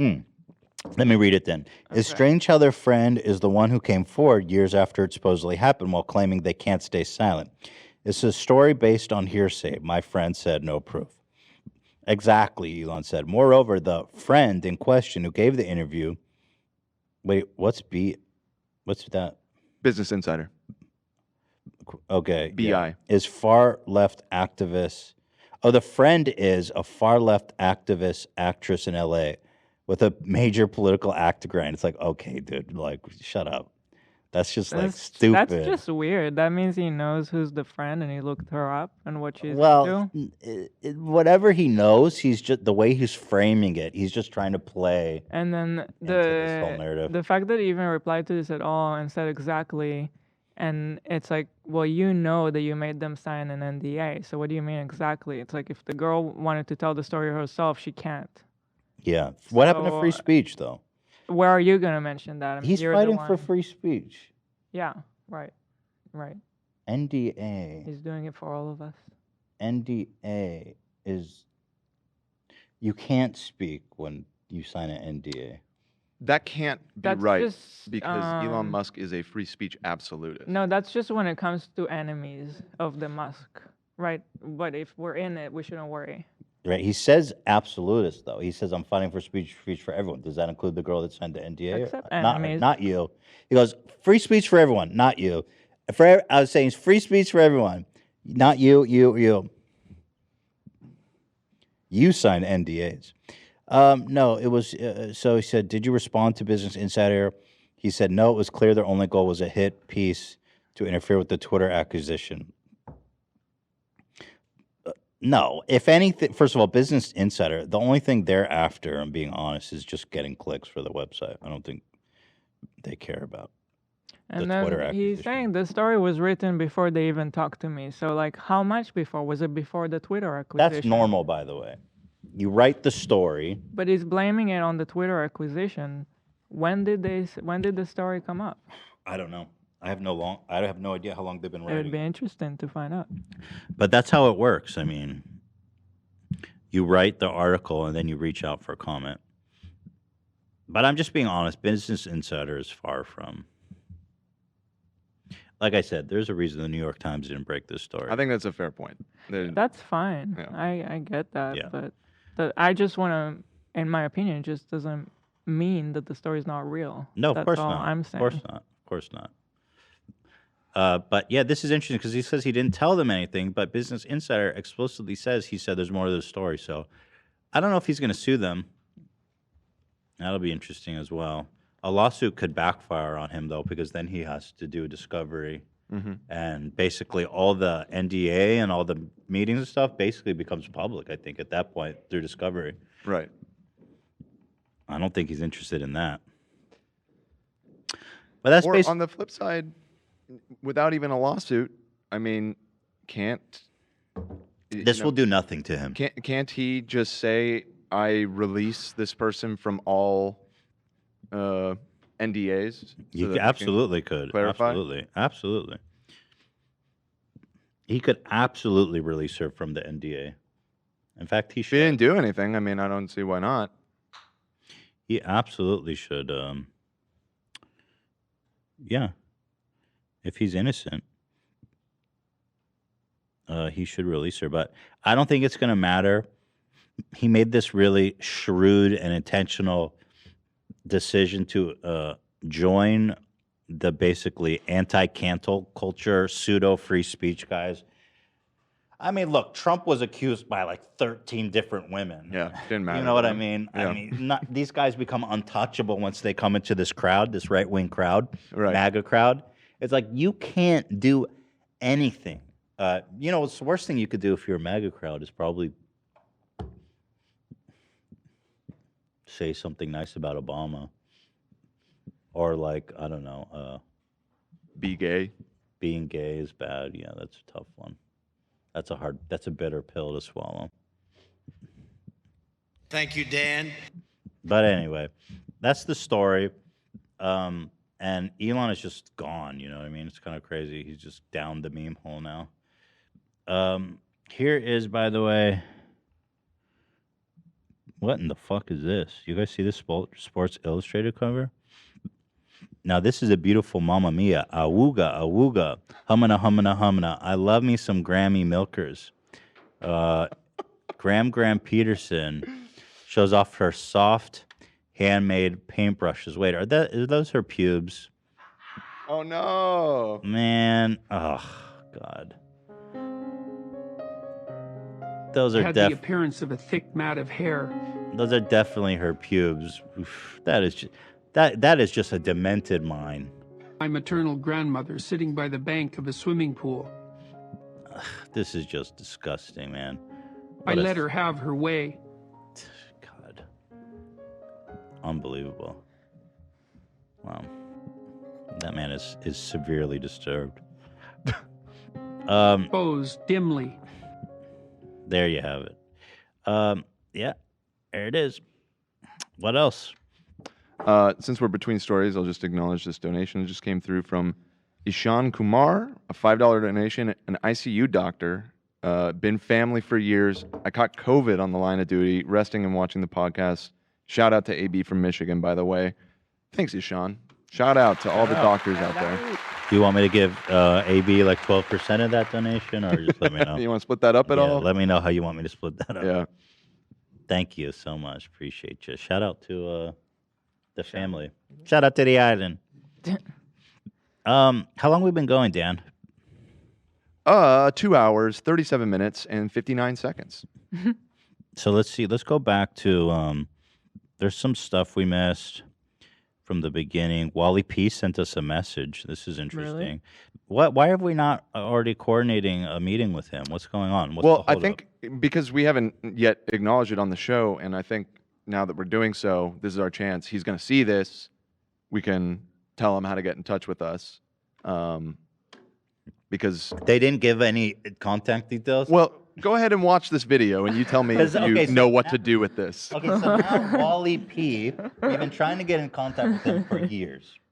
Yes. And now he's acknowledging us, and we still don't know how to get in contact with him. Here's the video he sent us. محمد خناقين هالشوط باشا كردستان Texas USA HBH3 I like we make an video and you contact Tony and Tony they know me and God bless Tony, for you guys have bunch of time they help me, they give me rides to Sam's Club, to shopping, and Tony.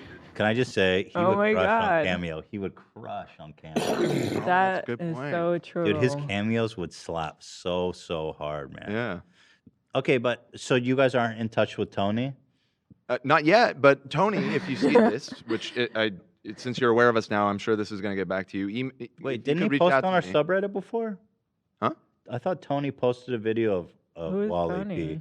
He's the guy who's been hanging Who's out doing with the Wally. videos? Yeah, and he helped him set up a YouTube Okay. channel and stuff.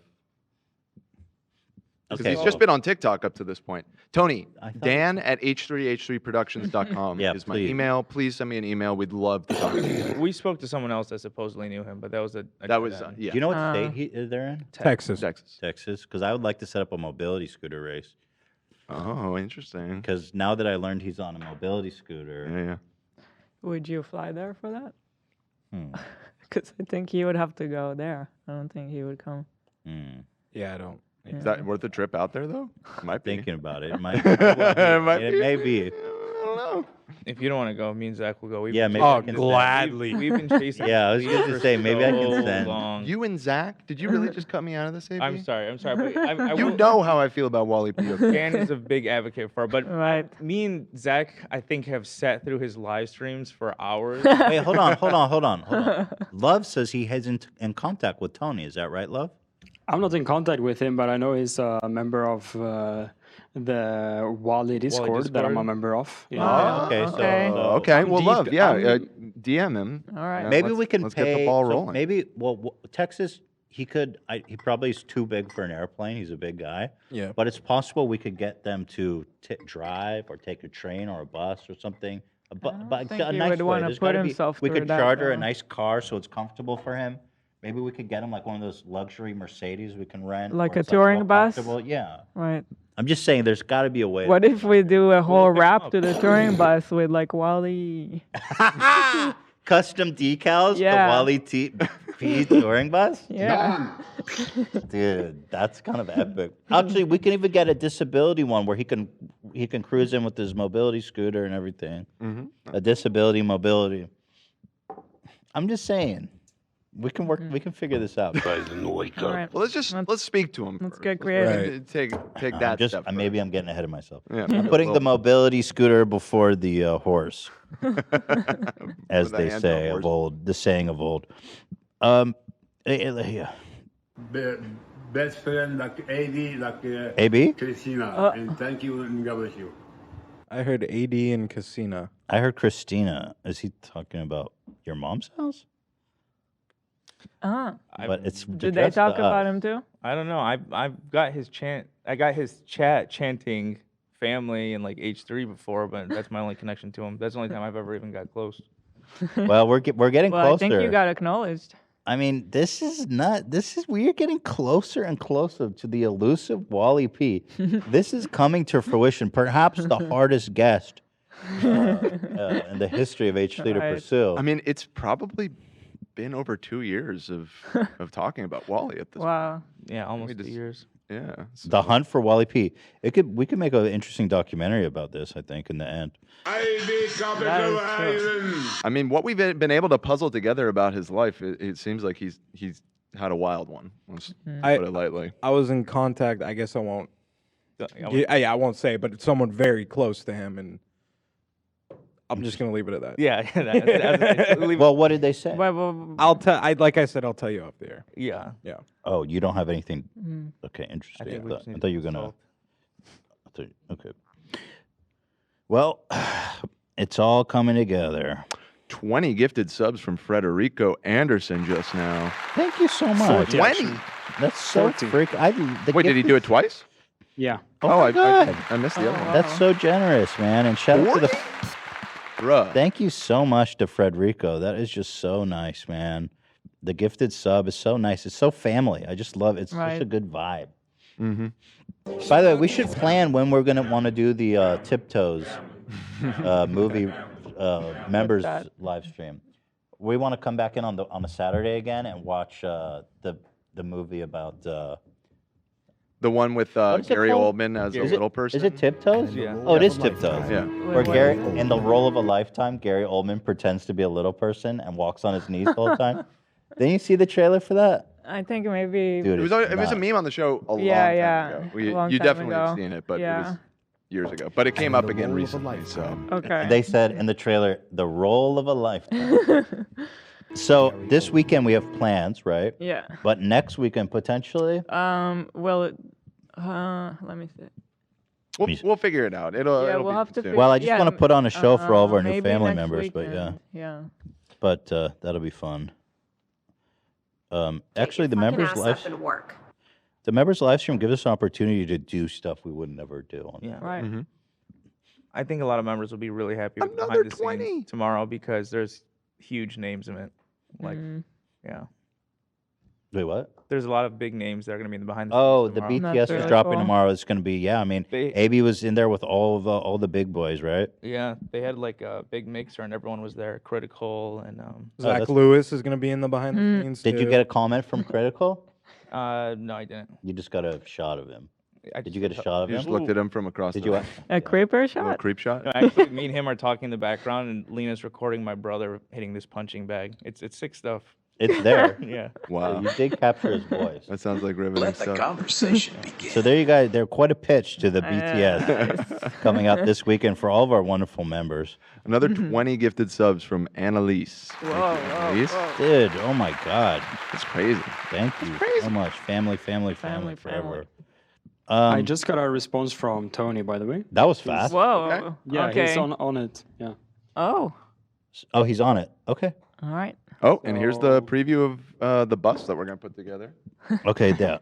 Yes. This could be a hazard on the road, man. I think people will be crashing all around that bus. Dude. Oh, boy. Some of the chat saying my cousin Tim needs to translate for him. Every Arab I've asked cannot place his accent. Like, and I'm the same way. Well, let's ask him. Let's have Tony ask what's his native. Wait, we know where language. we know where he's from. He's from. He speaks Kurdish. He speaks Kurdish, Yeah, right? Yeah. Is he from northern Iraq originally? I think so. Northern Iraq I've originally? been told so many lies throughout these past 2 years. Yeah. Right. So, are there any fans in the audience who speak Kurdish that could help? I've asked some of my Kurdish friends. And do we have him speaking Kurdish? Because he's usually doing some kind of mix. It's usually a Maybe mix Tony. of several English, Kurdish, and I don't think- Arabic. Yeah. I think maybe Tony.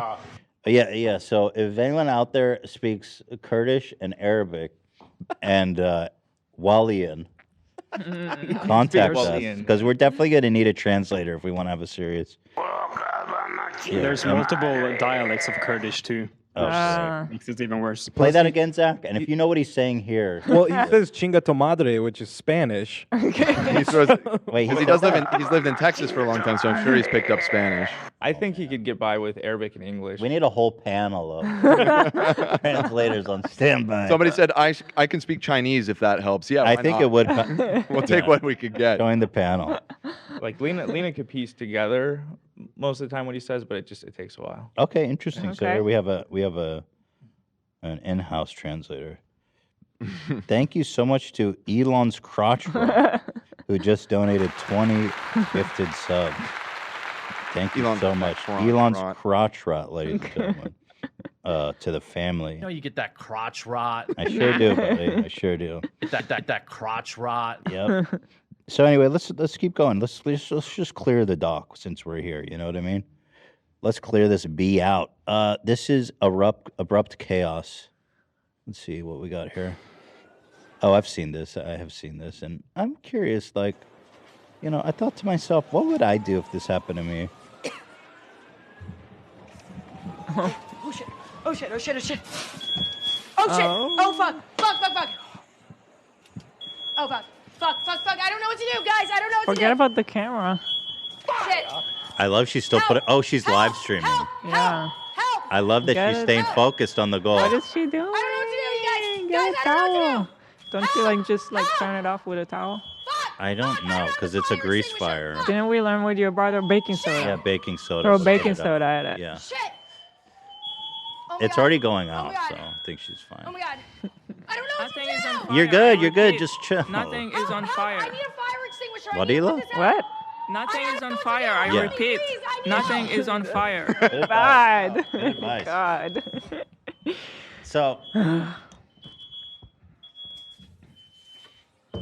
So I was wondering, what would I do if I was? I was thinking what I would probably have done is just put it in the oven.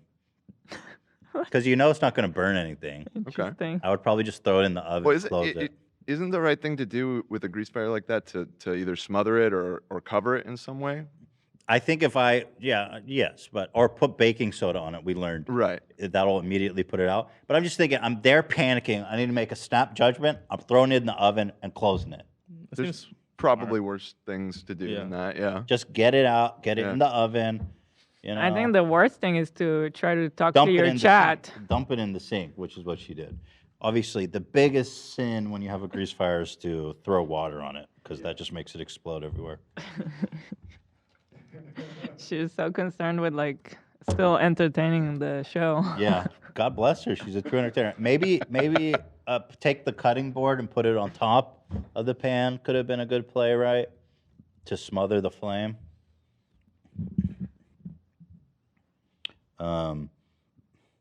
You want to do the Philly D stuff? We can do that.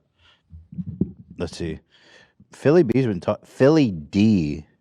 Philly about to take these nuts in his mouth because he's been talking mad shit on me. And I'm not trying to box anyone, but Philly's about to catch these hands, dude. By the way, you guys took a poll, and thank you to all of our great Fuba Troopers. 70% said Philly D would win in a fight. Our own audience, yes, our own audience. Be your own people. My own people say I'll get my ass beat by Philly D. You really live in Who's an on the echo chamber. verge of organ failure. His kidney barely works, man. So let's see what he had to say about it. I was talking to Ian. He wants me to fight Philly D. Oh, really? Oh, it was his I was idea? like, That's where it came from? Yeah, dude. He fucking fired the first shots. I was like, all right. You know what I'm gonna do? I'm gonna train, and I'm just gonna get really good at kidney shots. I'm just gonna practice one motion, straight for the kidney, and I'll kill you. I'll just kill you in the ring, bro. You better have that organ donor lined up. Just saying, bro. The thought of that's so funny. Just saying. Is that a little too far? Yeah. Threatened to kill him. That's not cool. But the thought of you two in a boxing ring and he's just hitting you in the face and you keep going for the same shot repeatedly. Here's a kidney strike. Here's a kidney strike. So, oh God, these guys are goons. This is me and Philly D fighting. I thought this would be cooler. Show me the kidney strike. Yeah, so here it is. Okay. Let's cut to the chase here, please. Just so you guys could see my one move if me and Philly ever did box. So here's my one move. I don't even know where the kidney is currently. I don't know where that is in the body. But he's about to show me. There it is. Oh, yeah, dude, that's nuts. I just keep going for his side. Can you imagine? I'm actually just trying to fucking That's why cause me and Dan him were harm. cracking up just imagining you just continuously going in the same spot. Like, bro, nowhere else. Nowhere else. The whole stadium's booing you. I just literally tried to kill him. That's so fucked up. It's funny, though. Are kidney punches, they're not legal in boxing, are they? Why not? No, they are, and they take you out. What? Yeah, it's a body shot. Yeah, and like George God. Foreman was known for his kidney. There's no pain like it. I've gotten one of them, and it's you just collapse. You Oh, can't really? stand up. Yeah, It I could feels- rupture his though, because his is Yeah, I mean, he has a condition apparently, and you know, so that's me. You see that? That's just the whole. This is the whole boxing match. That's funny, right? It's okay. It's pretty funny. The boxer would be like, he's going for his kidney. Philly D is known he has a kidney condition. Ethan is trying to kill him right now. What I think would be funny is after if you get on stage, I envision you doing like all your dance moves, Oh yeah. and I think that's gonna be funny. Oh, I'm seeing that kidney shots are not legal. Oh, for real? Oh. Liver shots are legal. Because Stallone said that in Spy Kids Part 3. Kidney punches are not legal in boxing. Really? I just thought it was a normal body shot. I mean, I can make it look like an accident, right? Yeah, that's what I'm saying. People do it all Yeah. the time, so that must be what it is. They just maybe they lose points or something. But. Sweep the kidney. I don't care about points. If he dies, I win. Right? Technically, yes. There you go. We love Philly D though over here. We're all Philly fans. We're not trying to kill him. Who authorized that statement? All right, let's watch. I'm gonna fucking kill him. He has like an organ thing. You guys like his. You got all kinds of things. No, but I don't have organ failure. I shit myself. DeFranco was too stunned to speak. Okay, so in Ethan's defense, it is true that I only have one spleen, but that's because everyone only has one spleen. Actually, that's not true. About 10% of people have two spleens. It's called an accessory spleen. I just learned that this morning. But we'll get to that after I say, sup, you beautiful bastards. Welcome back to the Philip DeFranco Show. I'm just giving you treats. There's a compilation in the doc of him talking about you if you just want to watch that. Sup! No, I just want to. This week, today's show is another. Oh, so that's all you said about me? There's more. All right. Yeah. Let's see all the trash talk. Philly D wants the smoke. Here's the highlight. This is all from that episode. Yeah. Well, I was talking to Ian. He wants me to fight Philly D. Oh, really? Okay. We watch this. Irving fighting. Which was he said yesterday, if you watched H3 TV, the news broke. He said Philly is seriously considering fighting. Which was absolutely massive news to a number of people, including me, because that's not a thing that's That's what happening. you told me. I haven't talked to iDubbbz in 3.5 He's playing with your years. So mind. partly Well, no, it is- because he actually interviewed Ian. Is that in this? Yeah, it's in this compilation right Okay, here. I'll just let it play then. of finding out who the fuck is lying about me, as well as to provide equal representation for yesterday's Dr. Mike interview. We have iDubbbz coming in for a quick chat. So, yeah, the first thing I really my have to ask Yeah, you you is, got messed up. did you tell Ethan Klein that I was interested in boxing as a way to trick him into fighting me? Well, I thought you. I don't know where I heard it. I thought you were interested. What? What are you talking about? I don't know. Maybe it got lost in communication, but I thought you were down to fight. At least Ethan. Ethan and you would be a good fight. Yeah. I don't think it would be a fair fight, even though yesterday he said he could kill me. Oh no. Was that confusion, or is that a tactic? So Philly really thinks he could beat my ass, huh? I mean, look, he's a bigger guy. He's a little taller. The cricket's in the room. He's bulkier. I know that most people think I get my ass beat, and I understand that. I'm not offended by it. You are not in shape. But if you guys saw me at my physical prime, I'm a I have play that. You'll fight him in high school? Every blood test I've said says that I'm an elite athlete, whatever that Kardashian quote is. If you exercised, you could. Philly D, You keep ignoring the suggestion that Eli's throwing out. Wait, that I need to exercise? Well, I'm not fighting him now in my current condition. Right. I'm not fighting anybody. But you'd fight him 5 years ago when you were in your prime? If we trained for a year, I'm saying, hypothetically. Okay. I'll say two things. One, you brag about being unhealthy all the time, so I can see why a lot of people. Philly, there's a reason Philly shoots from the chest up. That's all I'll say. Go ahead, AB. He's skinny though. He's a skinny legend. We showed your lime green pesto on stream. So I understand people doubting you. But the other thing is, and Dan brought this up the other day when we were talking about this, is that you do have some weird athletic abilities. I think I do. You really do. Like the baseball was one of the examples he brought. No, I think I am athletic. I am. It's crazy, right? I mean, I'm an Yeah, old guy. I'm out of shape, but like I think I have naturally good balance and athletic abilities when I'm, training and stuff. I just think it would take a lot of training to be able to. But yeah, I think you're overestimating how in shape Philly D is. I think he's in shape. Yeah, he did lose a lot of weight recently. I think you are underestimating. Can it be both? Yeah. Thank you. Either way, I'm not fighting him. But I'm just saying, I like to fantasize that in a world where we actually fight. I think it would be. It would be a close story arc fight for the show. It would be a good show. The thing is, I would have to train so hard, You would, yeah. I mean, you saw IB. and I've got kids. You're gonna, I mean, it's gonna be long ass days without, you know what I mean? I'll have to wake up early and go to bed early. It's just gonna be, well, that's fine. But I'm just saying, like, it's gonna be long fucking days. We got 2 young kids. I will support your Philly's a dad. training time if that's what His kids are older. They're you're like, away for. If you're away for training. well, if I just practice a kidney I'll punch, take the it's easy, bullet. though. Then I I'm just gonna need be to- boxing still like once a week if you want to come with me one of the times. You're still doing it once a week? About once a week, yeah. Yeah. Just once, right? That's enough?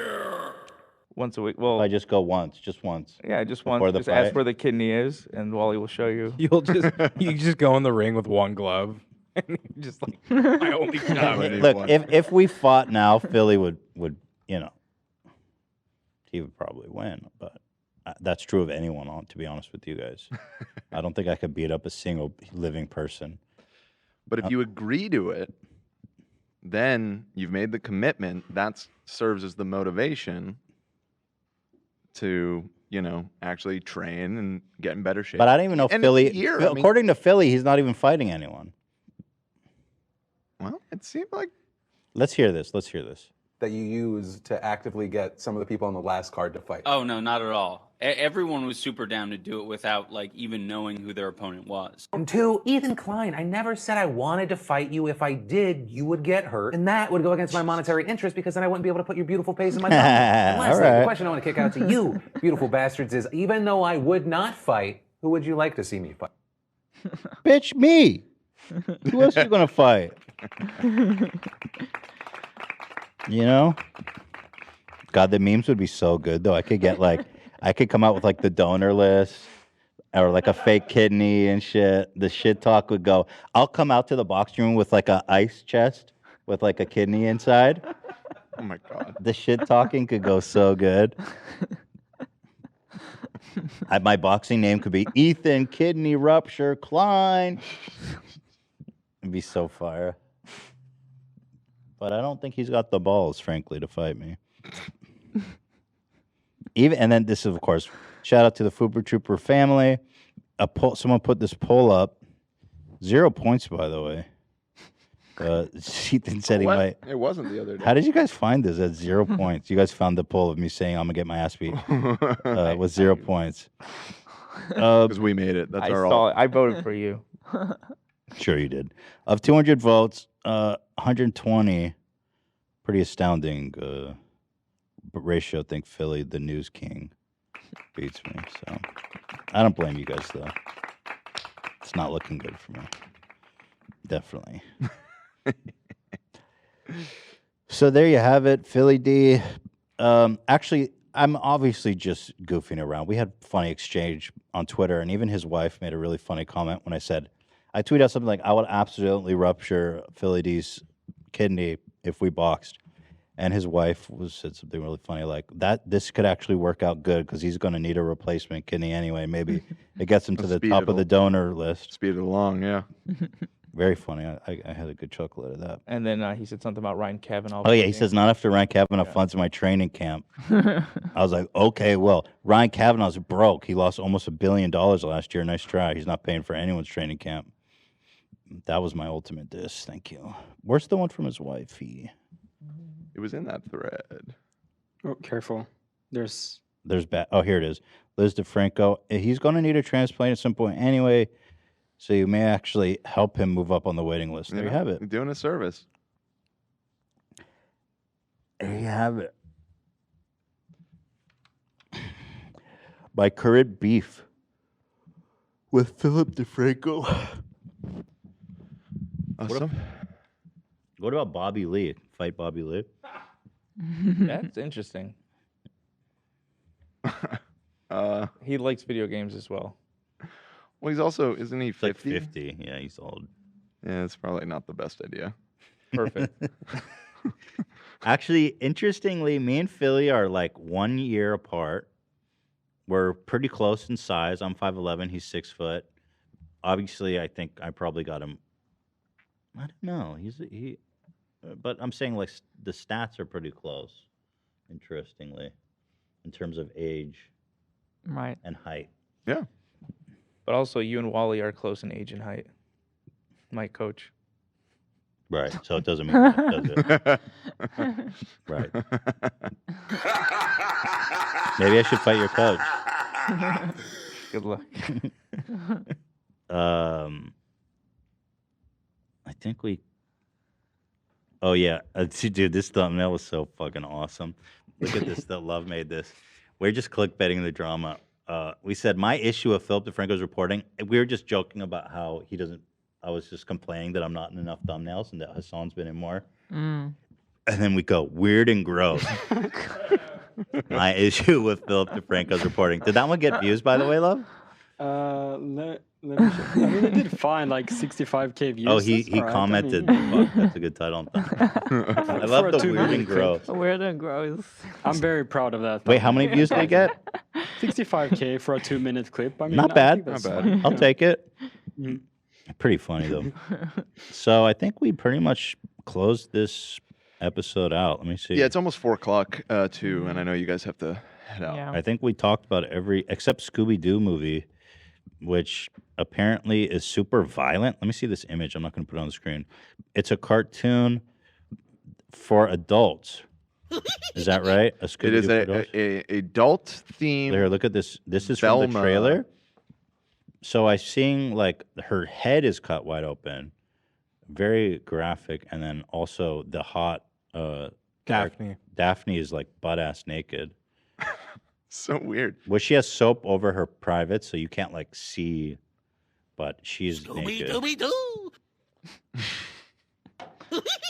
Now people are getting mad because the main character Velma, they made her Southeast Asian instead of white, which is dumb. Who cares? Like, doesn't matter. I just thought it was Mindy. Yeah, it's Mindy Kaling is behind it. Oh, well, that's fair. I mean, representing herself. Right? Yeah, and it's obviously, who cares? I mean, it's a cartoon character. It doesn't matter. But I just, we were all discussing it, and we were like, it's weird that like all these weird incels are freaking out about the race swap, but everybody, like, it's a Scooby-Doo show with nudity and like graphic gore. It's just like, They really care. What is fuck this do show? they give a fuck about the or whatever her name is? Velma. That's so dumb. Like, it makes me want to spit. In fact, Velma looks like the original character. It's not even like it's a different character. It's just her skin's a little darker. Yeah. That's kind of fucking stupid. Like, y'all really are looking pathetic. Mindy is giving a first look at her HBO Max. Oh, I'm sorry, cartoon. South Asian, not Southeast Asian. I misspoke. People are correct. Velma tells the original story of Velma Dinkley of the Scooby-Doo gang. Spin-off show is part of HBO's Max drive to beef up adult animation programming. So there you go. Everyone who always wanted to beat off to Scooby-Doo. I mean, there's a lot of fantasies going around Scooby-Doo, the women of Scooby-Doo. So Velma in particular, even though like Daphne is the more traditionally beautiful depicted character, Velma is the sex icon. right, because you know she's a freak. Velma. Let's see. Cast of Scooby-Doo original. Let's see. Let's line them up. Yeah, exactly. Let's take a look here. So I let her have her way. there's ones where she looks hotter than this, where they don't play up like they kind of play. I feel like they play it up more in certain iterations of Scooby-Doo. Yeah, I think over the years they've leaned into it a little bit more. Wait, hold on. Let me, before, I don't want to Google anything insane. Let me do Velma. She was stroking herself absent-mindedly. Velma, sexy. Scooby-Doo. Here, I want to show you guys some...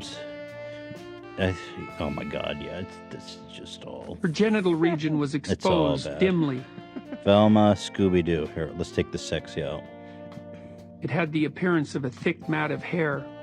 Yeah, I mean, the actress is pretty who played her. Yeah, in there the was a meme movie. about her being hot in that. And she had like a low-cut top with cleavage out. That's so- possessed Velma. What is that? Oh, she got possessed and got sexy? Yeah, it's possessed Velma. Oh, shit. Nutty. They're fine. But here, obviously, like a beautiful a beautiful girl is playing her.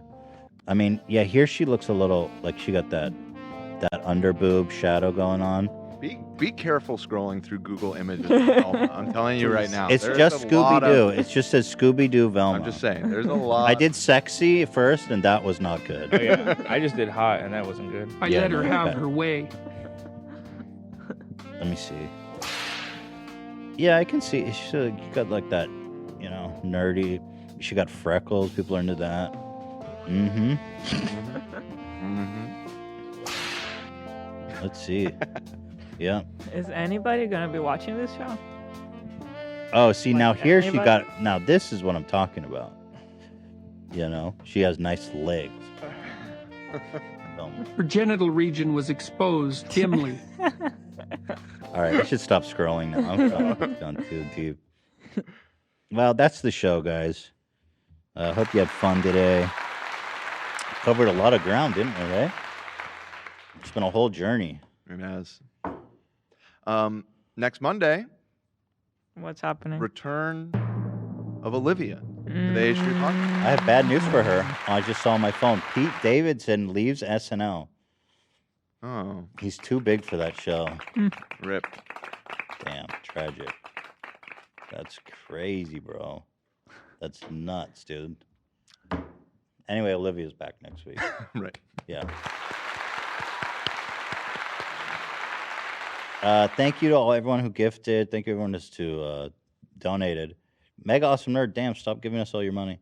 We live in a beautiful timeline. We got this Velma show, Super Saiyan Shaggy, and now Ugly Sonic is back. What a time to be alive. Did they bring on Ugly I saw something about that. So it's a gag in, I guess is it the Rescue Rangers like movie that's coming out? It's, I forget the name of it. Chippendale It's like Rescue Rangers? Yeah, exactly. Yep. Mhm.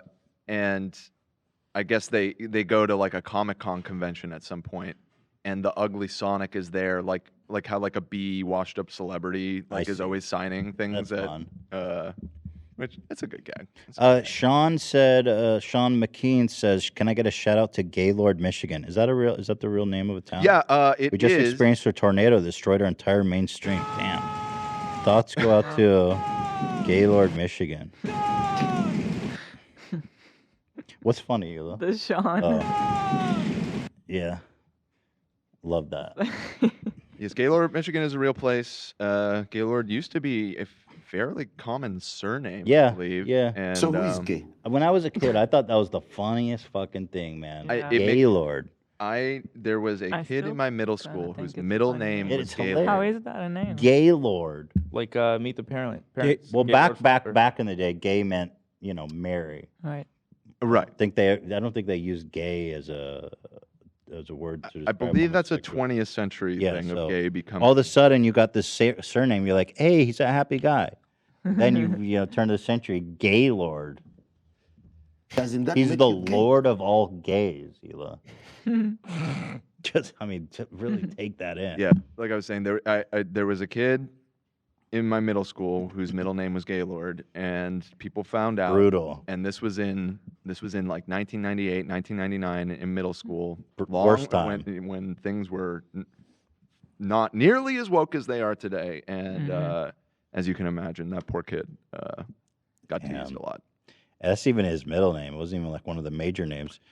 Gaylord is a name from Norman French origin. It means literally joyful or high-spirited. Sure, yeah. Gaylord, ladies and gentlemen. It's kind of a dope name, I think. Like if it didn't have that.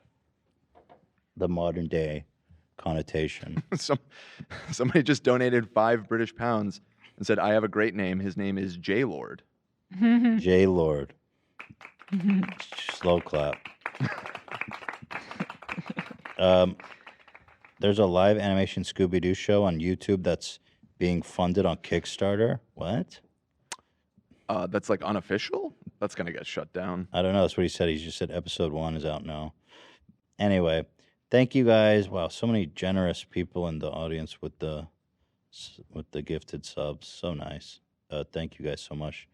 Well, I hope everyone has a great weekend. We will be back on Monday as usual. With Olivia. We got some fun goofs planned. Someone said check Brittany Broski's socials. What happened? Brittany Broski. Let's see. Let's see. Let me guess. Nothing's there. Why did her account not come up? She has like 20 stories, so give me Somebody, Mr. Poop gave me $5. She said, please split this between Shredder and Alfredo. I will do that for you. Thank you. Kind soul. Thank you, kind soul. All right. I am winding down. Do you see anything, Dan, on a brief glance? No. Her most recent tweet is just a goofy GIF. There it is. What's going on? Guys, have a great weekend. We'll see you on Monday. Elo, congratulations on that first pitch. That was something. Well Very done. impressive. Very impressive. Absolutely. All right, guys. See you Monday. Have a great weekend. Ta-ta. I let her have her way. You'll see the best podcast in the world. Take it from me, JC.